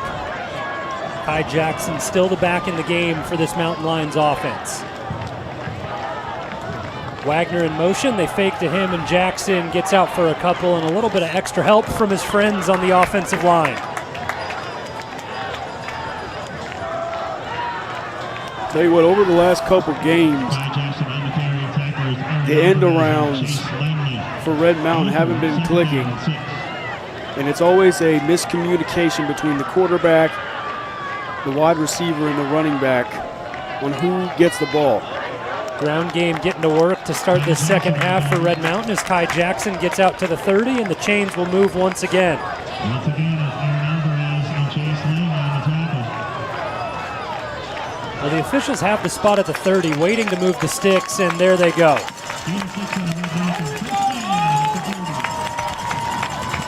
Something to keep an eye out for, number 59 of Centennial. Jace Langley was slow to get up. He's still in the formation for Centennial, however.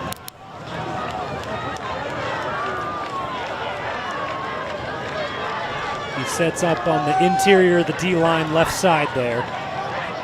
And Bodie Wagner comes in motion. They flip the play and do the same thing, but this time Bogle with the carry. So they've run that fake action on that kind of jet sweep look to Wagner, going both directions on this drive. Good discipline on the end as DeMonte Drake able to stay home and get in on the stop on Bogle. I mean, soon enough, the receiver's going to get the ball in the end around. Whether it's Wyndham, we've seen him bust out a couple big runs off those, or Wagner. They go to Bogle once again, and he has room up the middle. Equipment flying all over the field, and Jackson Bogle with another hard-nosed run and another first down for the Red Mountain offense. There you go, ground and pound offense. A really great opening drive to begin this second half for Red Mountain. As Bogle just fights hard. What a block by Schmier to take care of Alvarez. Oh, he took off his wristband. Yeah, don't lose that. 10 left on the play clock. 1st and 10 for Red Mountain at their own 40. Lopez gives to Kai Jackson, cuts back, breaks one tackle, unable to evade the second, and it's a loss of 1.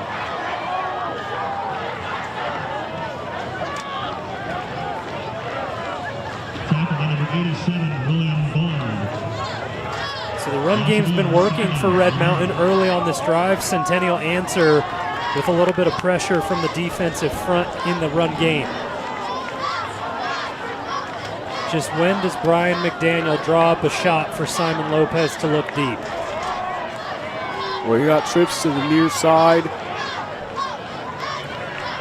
Tight end at the right next to the tackle. Lopez backs out. Jackson with the reception, fights forward, and he'll make it 3rd down and manageable.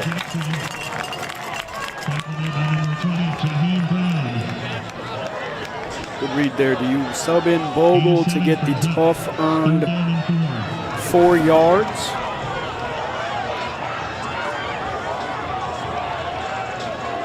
Good tackle by Jaheim Brown, able to wrap up Kai Jackson. Centennial have had the advantage in the short yardage situations up to this point tonight. Red Mountain have already killed half of this 3rd quarter with this opening drive of the second half. Whistle from our officials, and Red Mountain spend a timeout, so they're first gone of the second half. 5:54 left, they trail 7-0 on RMTV.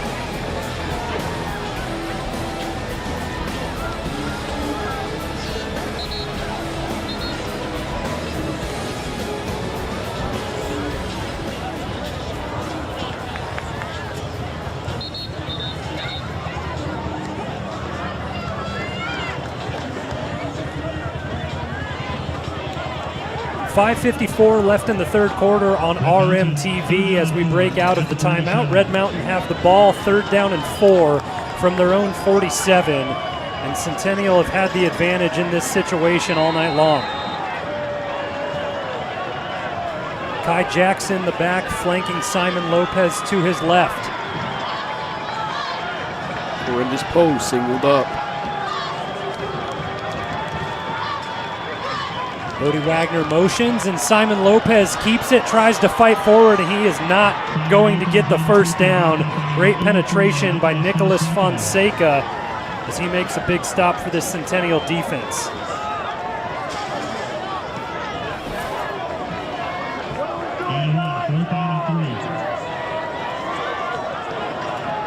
It's good penetration, like you said, by Fonseca. He's a player who's really come into his own this season as well. Last year, just 6 tackles on the entire season, not a lot of playing time. Bunch of those seniors from Centennial that have now graduated in front of him, making a statement this year, more than 60 tackles. And Singh gets leveled after the kick, and the official says that a block came in first. He tipped it, so there's no flag on Shamar Berryhill. Yeah, it's a good call. Ball was tipped. It's much like a pass interference penalty when the defensive end tips it. Good no call there by the official. Get a great look at it here as Berryhill right up the middle, unevaded. That's close. That's really close if he got a piece of it or not. Regardless of the pressure, good punt by Singh, gets all the way down to the 19. Now can the defense get an opportunity back for the offense? It has to be tough for the vibe of the Red Mountain offense on the sideline. You spend 7 minutes in the third quarter driving from your own 7-yard line, and you have to punt it away. Well, it's much like the Hamilton game. Remember the long drive that they ended in no points? That basically the same situation there. Ground game early in the drive for Centennial. Jamison Wade with the tackle as he falls on the back of Braden Long. Number 26, Braden Long, tackled by 25, Zach Whitney. 4 different backs getting a look tonight for Centennial as they're shuffling pieces, still kind of trying to find their identity with everything they've been through and the adversity they faced this year. Plenty of transfers having to sit out for a little bit, and after that, you know, some players having to be held out for a couple of games, and now they get everybody back and just getting into the groove of things. Right now it's Owen Reynoso in the backfield. Say after those transfers kind of transferred in, once they played a few games, I think their chemistry went up after that. Good run defense again. Cole Edmonds puts the finishing blow onto Reynoso. Here we go, 3rd down. Big stop right here, big stop. The Red Mountain defense find themselves in another short yardage situation. Big boys up front in Saddleoff, Whitney, and then the newcomer getting playing time this week, Drew Vanderlinden.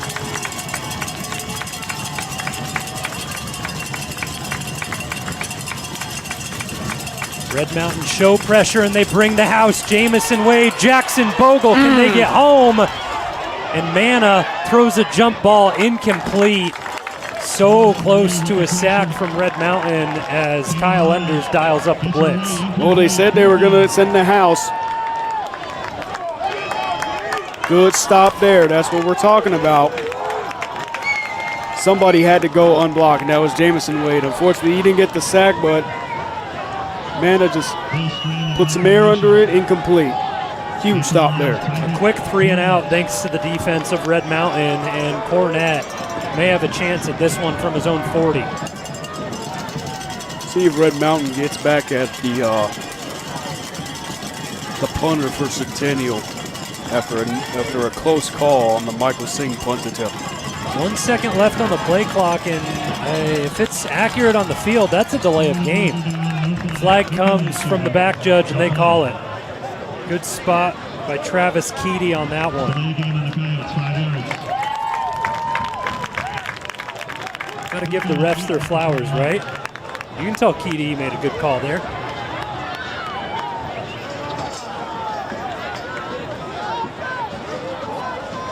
I know sometimes there can be a grace period with that play clock, you know, kind of a second, half-second buffer when it strikes zeros, but that was dead for an extra 2 seconds before the snap even came in the direction of Will Strand.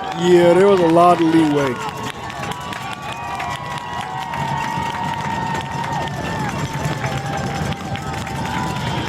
Hayden Woody sets up to snap this one away for Centennial. He's one of the better long snappers in the state of Arizona.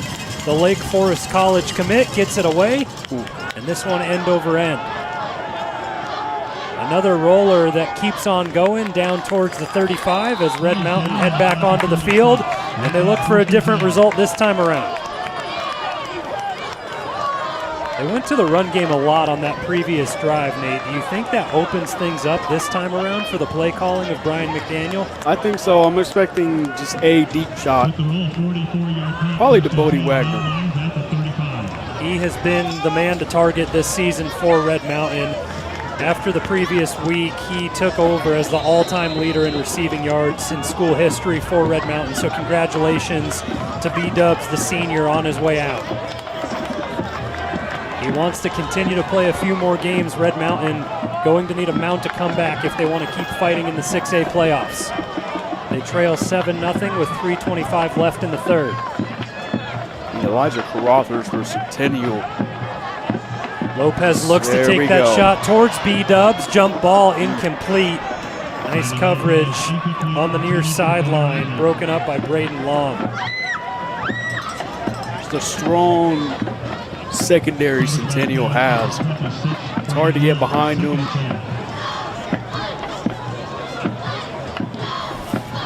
Braden Long in coverage. Elijah Carothers. You have to give credit to this Richard Taylor coach team along with Andrew Taylor at defensive coordinator. When we talked to him prior to the game, he said he needs to silence Bodie Wagner. They've done it up to this point. Have a lot of respect to him. Jackson breaks free on the ground for Red Mountain. And after the first down stop defensively for Centennial, they give up 15 to Kai Jackson. Here we go, no huddle, no huddle.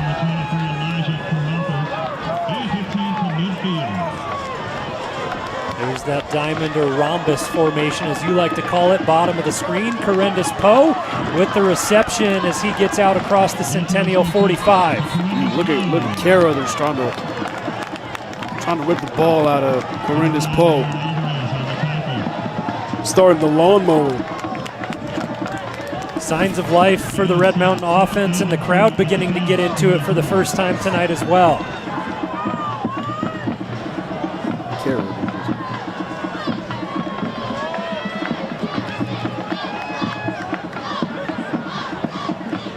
Lopez faces a four-man rush, and he's able to find the soft spot. First down on the ground for Simon Lopez. Braden Long, the man to force him out of bounds, but the Red Mountain drive continues, and the offense looks a lot different in this third quarter. Here you go there. Now that they're rolling, it's a good take. He had Jackson Bogle in the flat as well, so if he didn't feel like running, just dump it off to Bogle. He'll get the dirty work. Alvarez shows pressure up the middle, backs off, and a designed run for Lopez. He goes right at Alvarez, and Long ends up making the tackle.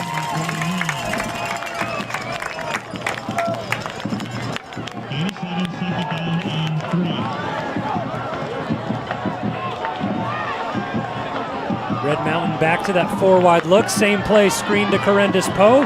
Fights forward, and it looks like he may be a yard shy of the first, depending on the spot. They mark him 2 shy, out at the 32. There you go. This is where you give it to Bogle. Power back. Draw play right up the gut for Bogle. This is where Centennial's front four have stepped up big up to this point in the game.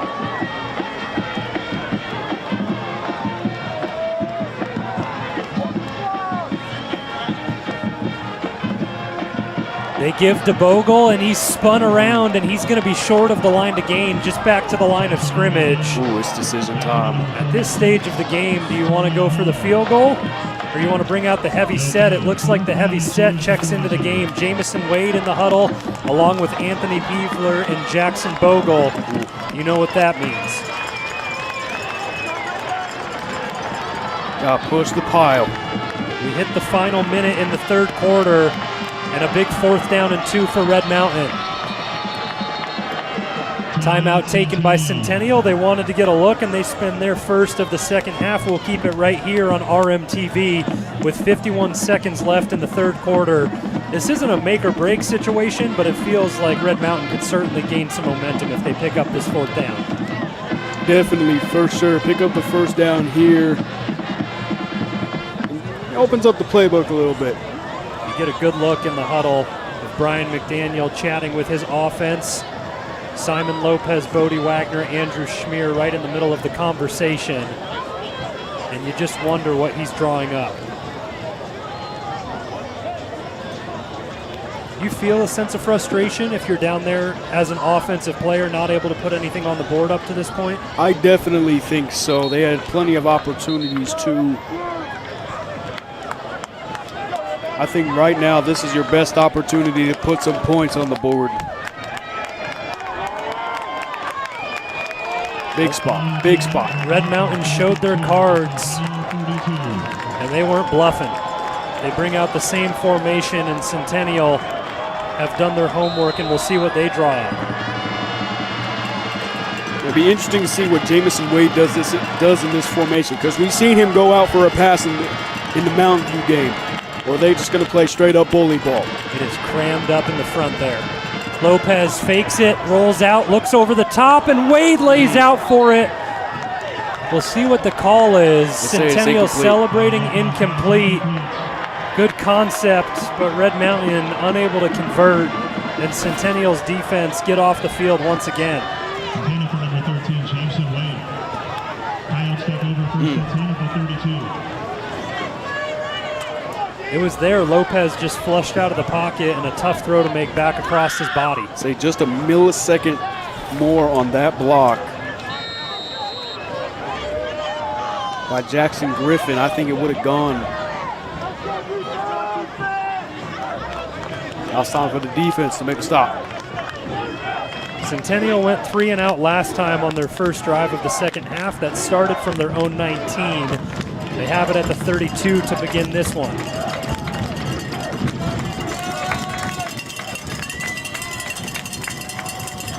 Motion from Barry Hill, and Manna goes through the air. They set up the running back screen to Reynoso. Couple of blocks, and Jamison Wade tracks him down. And Manna's pass to number 1, Owen Reynoso. Tackled by number 13, Jameson Wade. Just about a 3-second differential between the play clock and the game clock. Second down and 6. Centennial do not have to run a play.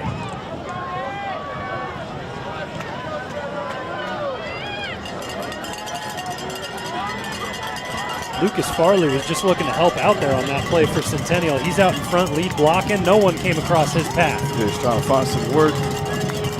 They elect to call the play here. Reynoso back-to-back times. This one on the ground, and he's going to be short of the line to gain.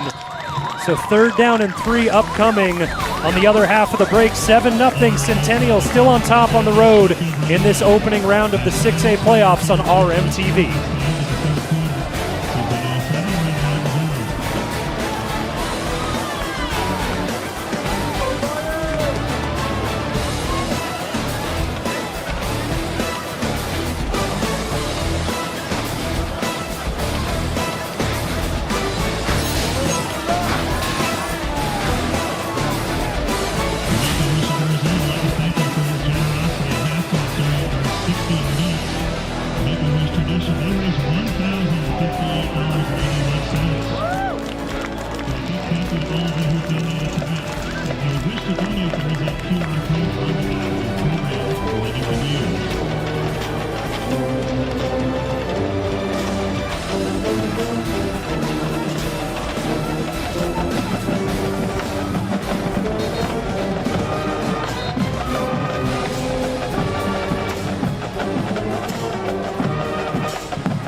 It's crunch time as we enter the fourth quarter in the opening round of the 6A Arizona State playoffs as Centennial on top 7-0, and they have the ball 3rd down and 3 from their own 39.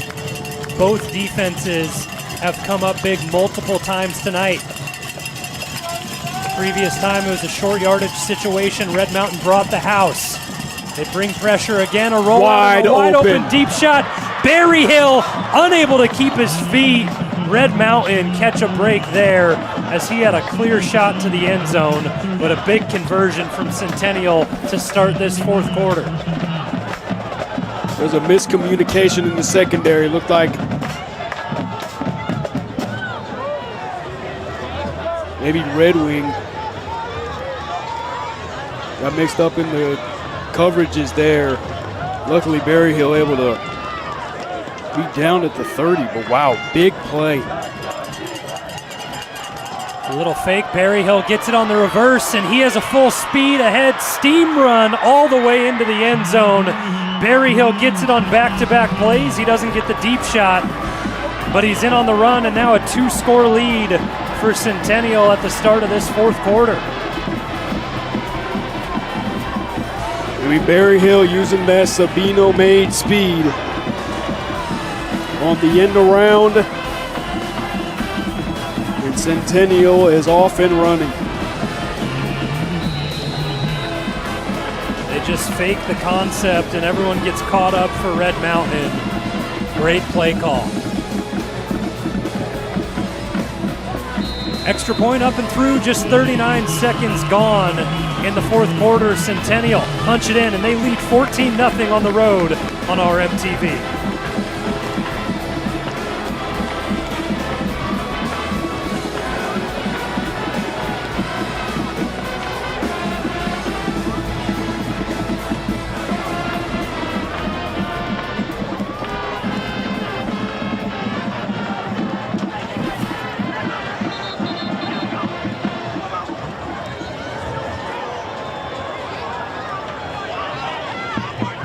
Shamar Berryhill responsible for both of Centennial's touchdowns tonight.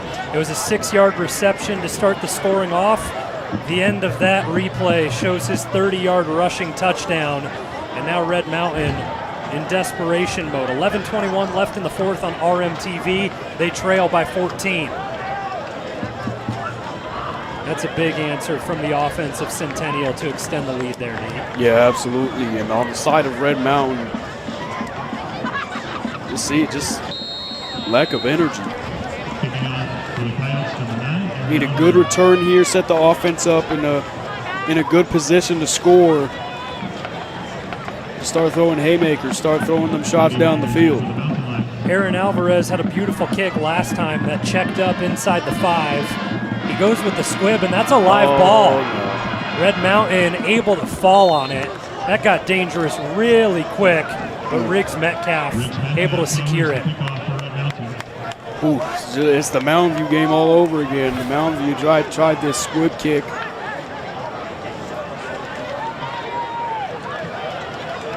And tried this squib kick. Good hustle by Metcalf to be able to track it down, and he had a little help from Logan Haney on top. Well, regardless of the danger, it sets Red Mountain up at their own 30.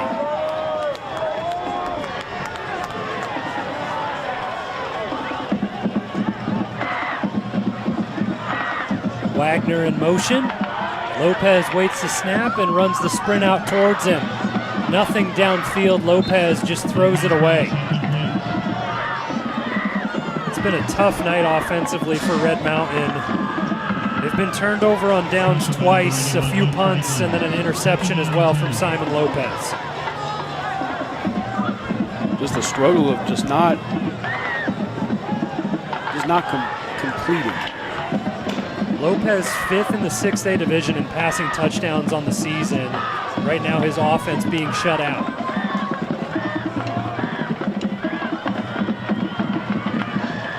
Lopez steps up in the pocket, spins out of a tackle, and able to find Kai Jackson out of the backfield. It is fun to watch Simon Lopez when he gets to work out of the pocket. It's really scary, honestly. Yeah, he had a defensive end running behind him. I didn't think he saw him. Maybe that gets this sideline sparked up a little bit. I don't know how he continues to get away from it. Right there, it looked like 84. Nick Finesca. Him and Torian Hall in on the pressure. Back to the air for Red Mountain. Lopez pumps and he's brought down hard. Torian Hill able to get in on the sack for Centennial. Gotta get back to the line, get back to the line. 15.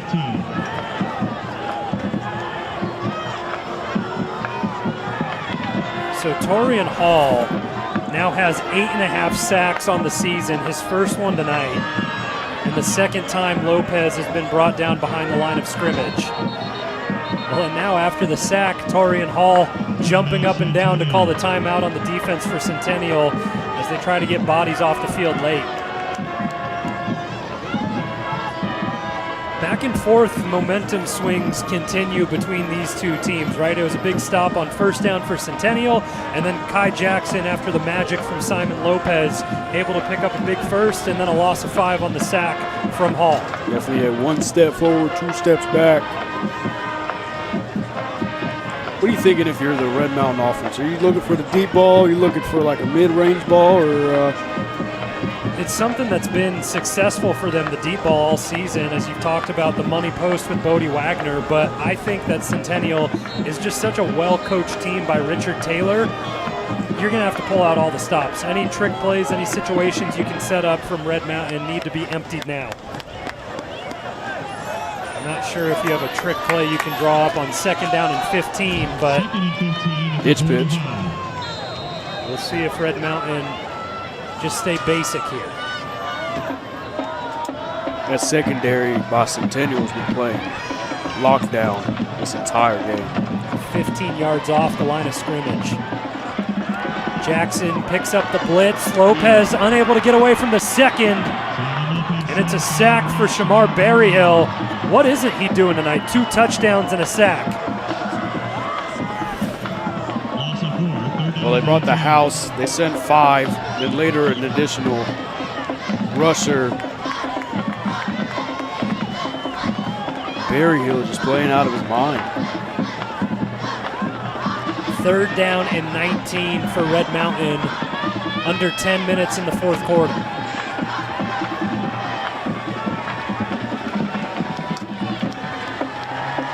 Lopez has a clean pocket. He goes towards the sticks. Correndous Poe fighting for extra yardage. He's going to be short, but that makes 4th down a lot more manageable for Red Mountain. And dare I say, if you don't make this 4th down conversion, this game is over. The rushing attack for Centennial has been able to kill plenty of clock tonight. Lopez empty set. The pressure's gotten to him a few times on this drive already.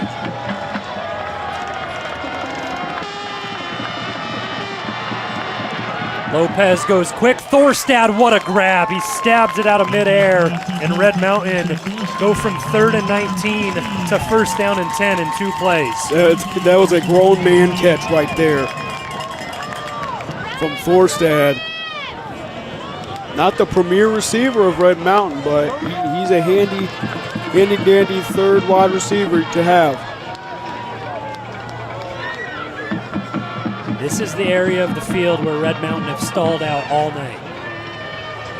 Lopez with the designed run, able to fight forward, and a big gain for Simon Lopez. Stays on his feet, inside the end zone, Simon Lopez, 38 yards, and Red Mountain have life. Big play, big play. There's energy, there's momentum, and there's a Red Mountain touchdown on the board to find a play that hasn't been called virtually all night, right up the gut. Simon Lopez turning on the Jets when mattered most. The all-important extra point. They had a field goal blocked earlier in the game.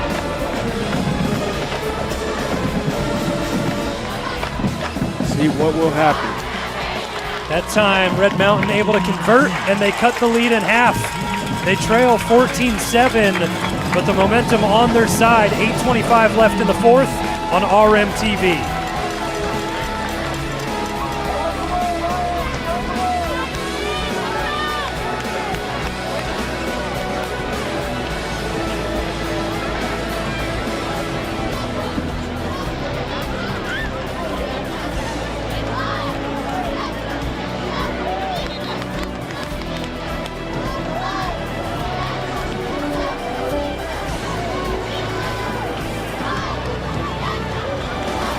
A huge block from Lincoln Alicio springs this play open for Simon Lopez.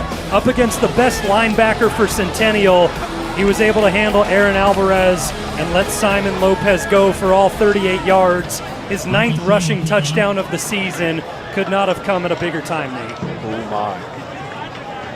Boncourt Montoya deep for the Coyotes. Got some of that Red Mountain mojo. Pooch kick. Ooh, nice call. Fair catch, coughed up for a second, but able to corral it. Ryan Lawrence having a little bit of trouble, but he secures it. And it gives a short field to Centennial. Sure, that Centennial sideline, their heart skipped a beat when he bobbled that ball on the kickoff. Centennial first and 10 at the 35. That's a great play call by Josh Barge and the special teams unit to force Centennial to make a decision, right? Because you could try and let that ball go out of bounds off the foot of Michael Singh, but if it checks up, it's live and Red Mountain could recover. So a really nice job by Brian Lawrence, able to stay in and make the catch. Well, they tried that at the start of the game, remember, and the kickoff went out of bounds. Centennial set up at their own 35. Shamar Berryhill, both touchdowns for this team up to this point tonight. They go back to the ground, and the Red Mountain run defense penetrates, and it's a loss of 1 on first down for Owen Reynoso.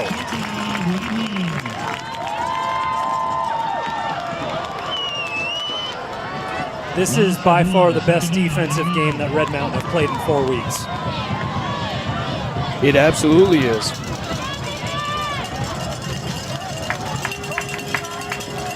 The front seven revitalized as a playoff atmosphere is flying around Jim Jones Field. Manna steps back to pass. He's looking deep. No pressure from Red Mountain yet. He checks down to Reynoso, and Jamison Wade fights in to make the initial slowdown. Saddle off with the tackle, and Reynoso a yard shy of the first down marker. Kane and Manna just able to stay alive in the pocket. Here we go, story of the last couple of weeks, getting off the field on third down. Said it a couple times, but this right here, big stop right here.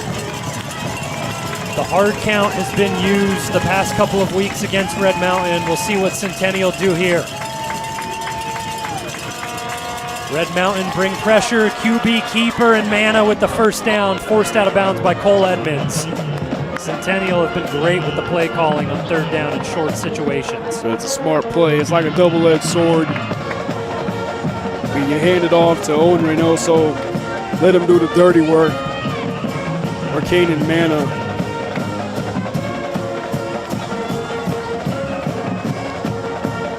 Just smash mouth football from the Coyotes. Positive there for Red Mountain is that they force him out of bounds to stop the clock. 6:57 left in the fourth. Centennial up by 7, and they have the ball near midfield. Quick pitch to Boncourt as he's able to pick up a couple. And he's still fighting. Still fighting. Look at Nico Boncourt go. So what looked like it was a gain of 3 turns out to be a gain of 8. Just pure grit, pure determination. It's 110% effort from Boncourt. Look at that. You have 4 or 5 offensive guys pulling them. That's what I'm talking about right there. Those 2 wide receiver transfers for Centennial have really been the life of this offense. In Boncourt from Cactus and Berryhill from Sabina. Play action, Manna takes off and tries to run, and he's sacked. Big play by Zach Whitney to pick up his second sack of the season. Brings up third down.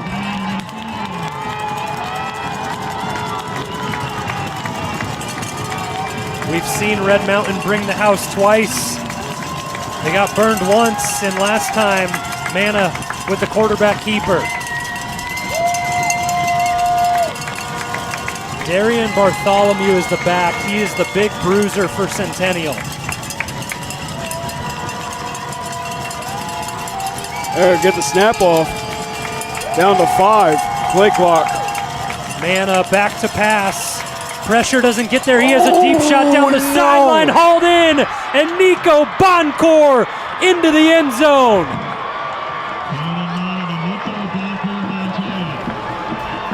Well, we were going to see the Cactus transfer make a big play sooner or later. And on the much bigger stage of the round 1 of the 6A playoffs, Nico Boncourt making his name known. It's a one-on-one. Oh, nice nifty move inside on Anthony Gamba and Nico Boncourt. Number 2 on 2 crime. And Centennial expanding their lead. The 47-yard touchdown reception from Boncourt could very well be the dagger in this game. Extra point up and through, 5:15 left in the fourth. Centennial lead on the road, 21-7 on RMTV.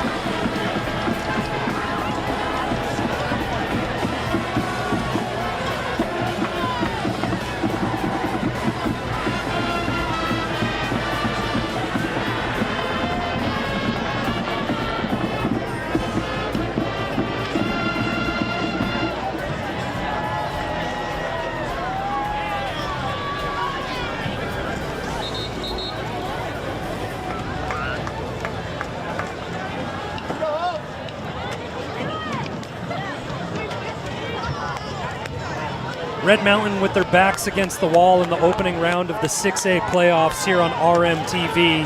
They trail by 14 with 5:15 left in the fourth quarter.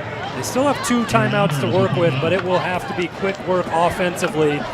If you ever needed a deep shot between Simon Lopez and Bodie Wagner, the time is now. Just keep matriculating down the field.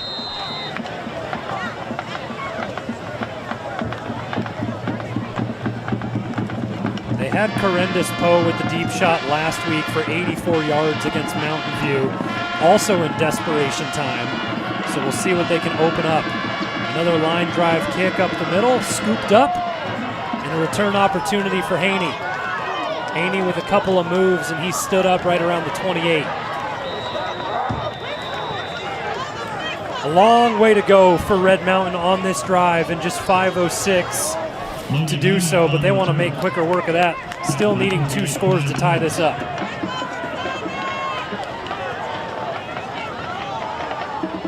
First and 10 Mountain Lions at the 30. So a Red Mountain team that made it all the way to the state championship game against Saguaro last season, on the brink of elimination at home in the opening round against Centennial.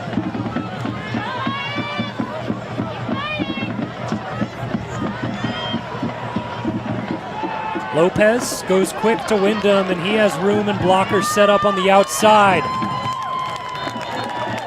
Good gain on first down from Wyndham. Bodie Wagner locked up with a big block on the outside. I don't know, they might call him for holding.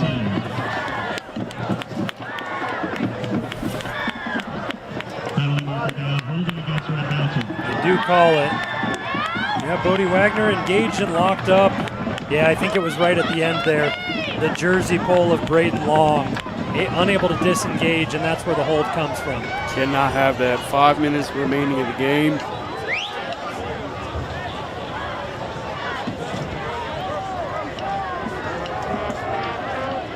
To be fair, without that hold, Wyndham would not have gotten the first down.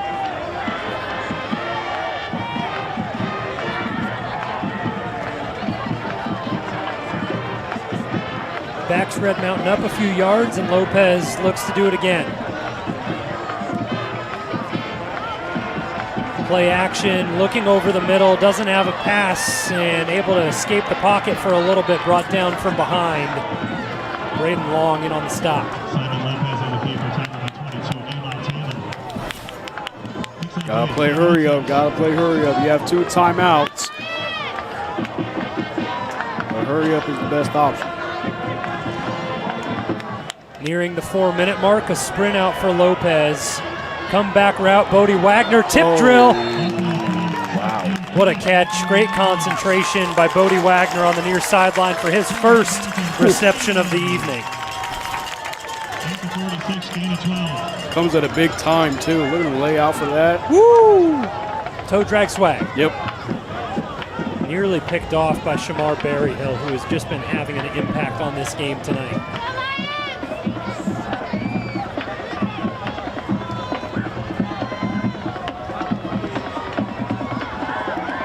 Lopez takes a shot towards his own sideline. KP Corendus Poe with the grab and another first down. So Red Mountain managing the clock well and driving. Hey, this is what I like to see from this Red Mountain offense. Deep outs, deep digs, verticals. And Simon Lopez moving his legs. Carruthers playing 15 yards deep in the secondary for Centennial. Lopez checks down and Kai Jackson fights forward for a few. Gain of 5 on first down for Red Mountain. They're gonna say the clock. They're gonna say he got down inbounds. Close call. So the clock continues to wind. Just under 3:40. This time Lopez goes empty set.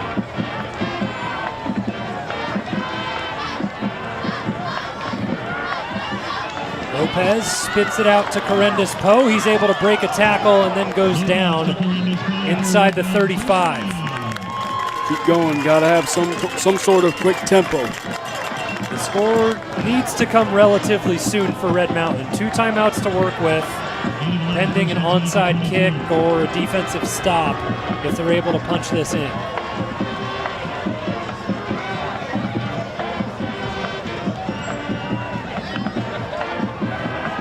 Pressure come from Centennial. Lopez gets it out quick towards Thorstad. Berryhill on the coverage, but that stops the clock.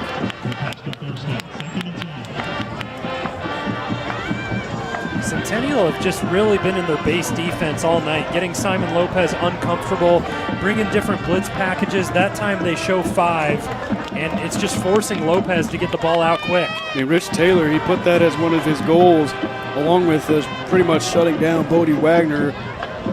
Bodie Wagner, he hasn't made much noise tonight. Centennial doing a good job identifying a key player and locking him down.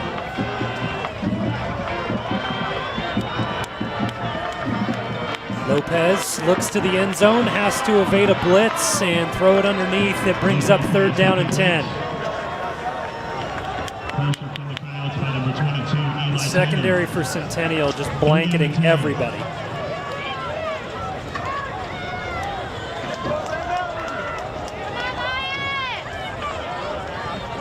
Two more tries for Red Mountain to convert. They need the 12 to pick up a first down.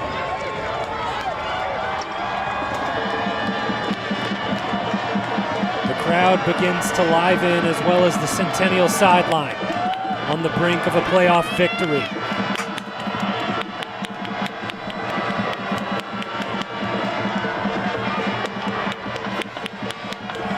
Lopez steps up in the pocket, looking downfield, tries to run with it, spin move brought down inside the 20. I'm going to say the ground causes the fumble that time as it spit out towards the end. Well, clock is running. Your Kyle Enders, do you use the timeout here?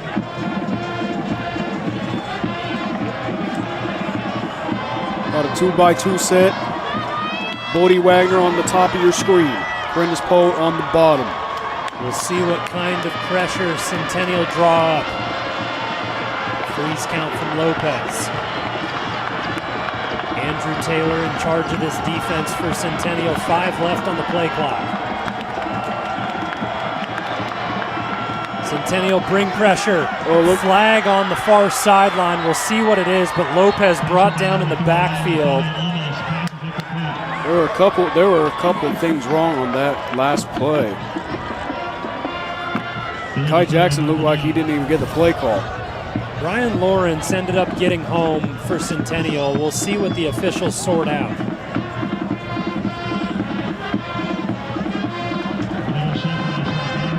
Illegal shift against Red Mountain, and that doesn't help the offense. It's a turnover forced by Centennial, and with just 2:10 left in the fourth quarter and Red Mountain holding on to 2 timeouts, it feels like this one is all drawn up and over pending a real bad turnover from Centennial. There was just a lot of things wrong with that play. Kai Jackson didn't get the play call, which is why he stood still for 3 seconds. And then on top of that, 3 defensive linemen getting home against Simon Lopez. So a team in Centennial that struggled to find their identity all season, coming into the playoffs with a 3-7 record, going to pull off the quote-unquote upset on Red Mountain. But we all know this Centennial team is a lot better of a ball club than a 3-7 team as they pick up a first down on the first play of this drive. I mean, you know what? I wouldn't call it an upset. We all know Centen's potential, so to speak, and I would not be surprised if they make it into the semifinals or the 6A championship. This is a great team. Tons of outlets knew that, maybe this Centennial team went to the Open, but it just fell short of expectations. And they've been an open bracket team in years past. We talked about them losing in that championship game to Liberty last year. Go back to the 2022 season, lost to Chandler in the open bracket first round 47-27. And then back in 2020, they took that L to Liberty 25-24. They have to settle for the 6A playoffs this season. And it's a good start to them in this opening round as Reynoso continues to pound it on the ground. Timeout taken by Red Mountain. So it looks like Centennial will end up getting their revenge because the last time these two teams met was in 2021, and you guessed it, in a round of the 6A playoffs. Red Mountain came out victorious 20-19 in that one. Just to give a throwback to a lot of those big names, Carter Crispin with 2 touchdowns, Jacoby Lane had both of those, and then Lennox Lawson with another, and a Lawson rushing touchdown as well. As we take a look into the huddle with 1:19 left here in the fourth. Around the rest of the state of Arizona, a lot of big matchups in the opening round. Any other upsets tonight? No other upsets. Actually, Williams Field closing the gap. They're beating Salpointe 28-21. You know, the fun fact that Williamsfield has played Salpointe the last 4 years in the playoffs. Queen Creek not letting O'Connor upset them 35-14 there. Castile inching their way back in 24-16 with 10 minutes to go. And I wouldn't call this an upset. Chandler is beating Perry 24-20. And that's pretty much it for the scores. The 6A East Valley region will lose one of their teams tonight as Red Mountain will fall to Centennial. Reynoso picks up the first down, and that will do it as far as the clock is concerned for the game. But still representation in this tough region. As you mentioned, Queen Creek getting it done tonight, Highland as well, and then ALA Queen Creek have a matchup in the open bracket that we'll see next week. You know, as far as predictions for the open bracket, who do you have winning in that one? You can't write off Liberty, ever. I mean, they've done it too frequently. Until somebody beats them, I'm not going to say anyone other than Liberty. You know what? I'm going to throw out my pick'ems for the open. I think, in my honest opinion, all the 5A teams are going to get eliminated the first round. Hamilton, I have them winning. Liberty, Basha. And remind me, who was the last one? Those 5A ones we talk about are who made it in Morena for them. As the clock bleeds down, it'll end up striking zeros as we're under 20 seconds here. And Red Mountain end up falling 21-7 to Centennial at home in the opening round of the 6A playoffs. A tough one tonight. but you continue up with that open bracket matchup there, Nate. Yep, ALA, I have them winning as well. Marana hasn't played a 6A team since, well, the first week. They beat South Point. And, Hamilton, they're Hamilton. Rich Lucero slinging the rock at a phenomenal rate. I think Hamilton beats them by 1. It's going to be an interesting open. I've never seen a playoff where more than 2 5A teams make it, let alone 4. So definitely an interesting season, especially in the 6A bracket. We'll shift our focus back here to Jim Jones Field in this 6A matchup as Centennial come out victorious 21-7. And it was really a defensive battle for the first 3 quarters, 7-0 the whole way through for Centennial. But they opened things up. It was a big night for Shamar Berryhill, 2 total touchdowns, then the 47-yarder to Nico Boncourt. Yeah, Nico Boncourt, Shamar Berryhill, the transfers, building that chemistry over the last couple weeks. I mean, it's just, they're studs. They're studs. There's no way to put it other than that. Defensive battle, I think for Red Mountain, it came down to, once again, getting off the field on 3rd down, having to just show up, make the play when you had to. The deep ball to Shamar Berryhill, definitely a momentum killer in a sense. As we look into those players of the game tonight, I'm going to stab someone and pull them from the defensive side of the ball. Aaron Alvarez is my MVP of this game for Centennial, closing in on double-digit tackles, a sack. He was dominant in the run game, great in coverage too on the passing side of the ball. Who you got, Nate? You know what? I'm also going to go on the defensive side of the ball, and as a former defensive back myself, I got to give it to my guy, Elijah Carruthers. I mean, he was locked up on Bodie Wagner virtually the entire game. He got a pick in there, I believe.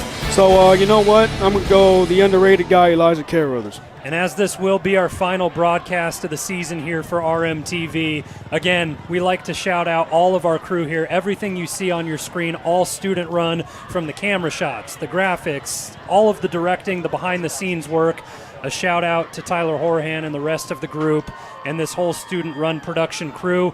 And when we put a cap on this season, a great start for Red Mountain, go 7-0, and then they fall in their final 4 of the season. I know that the message and the mentality is going to be good for all these great players. Kyle Enders and the team, he knows how to get this group of guys behind each other. They have fun playing football, and it's really just a unit and a family all together, so they're going to go out with their heads held high, Nate. Yeah, absolutely. I mean, these guys have fun. They had fun in practice. They had fun playing the game, but it's definitely going to, speaking as a former player myself, it's definitely going to sting just not having that Friday night lights feel to it.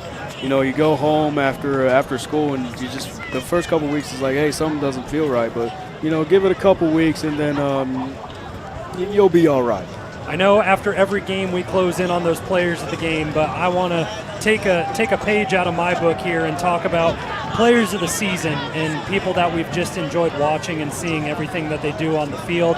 For me, we know I came into the broadcast booth 2 years ago with this Red Mountain team, and I've got to see an excellent wide receiver in Bodie Wagner just dominate secondaries through those 2 years. He's for sure been my favorite player to watch and call on those deep ball touchdowns, those money posts.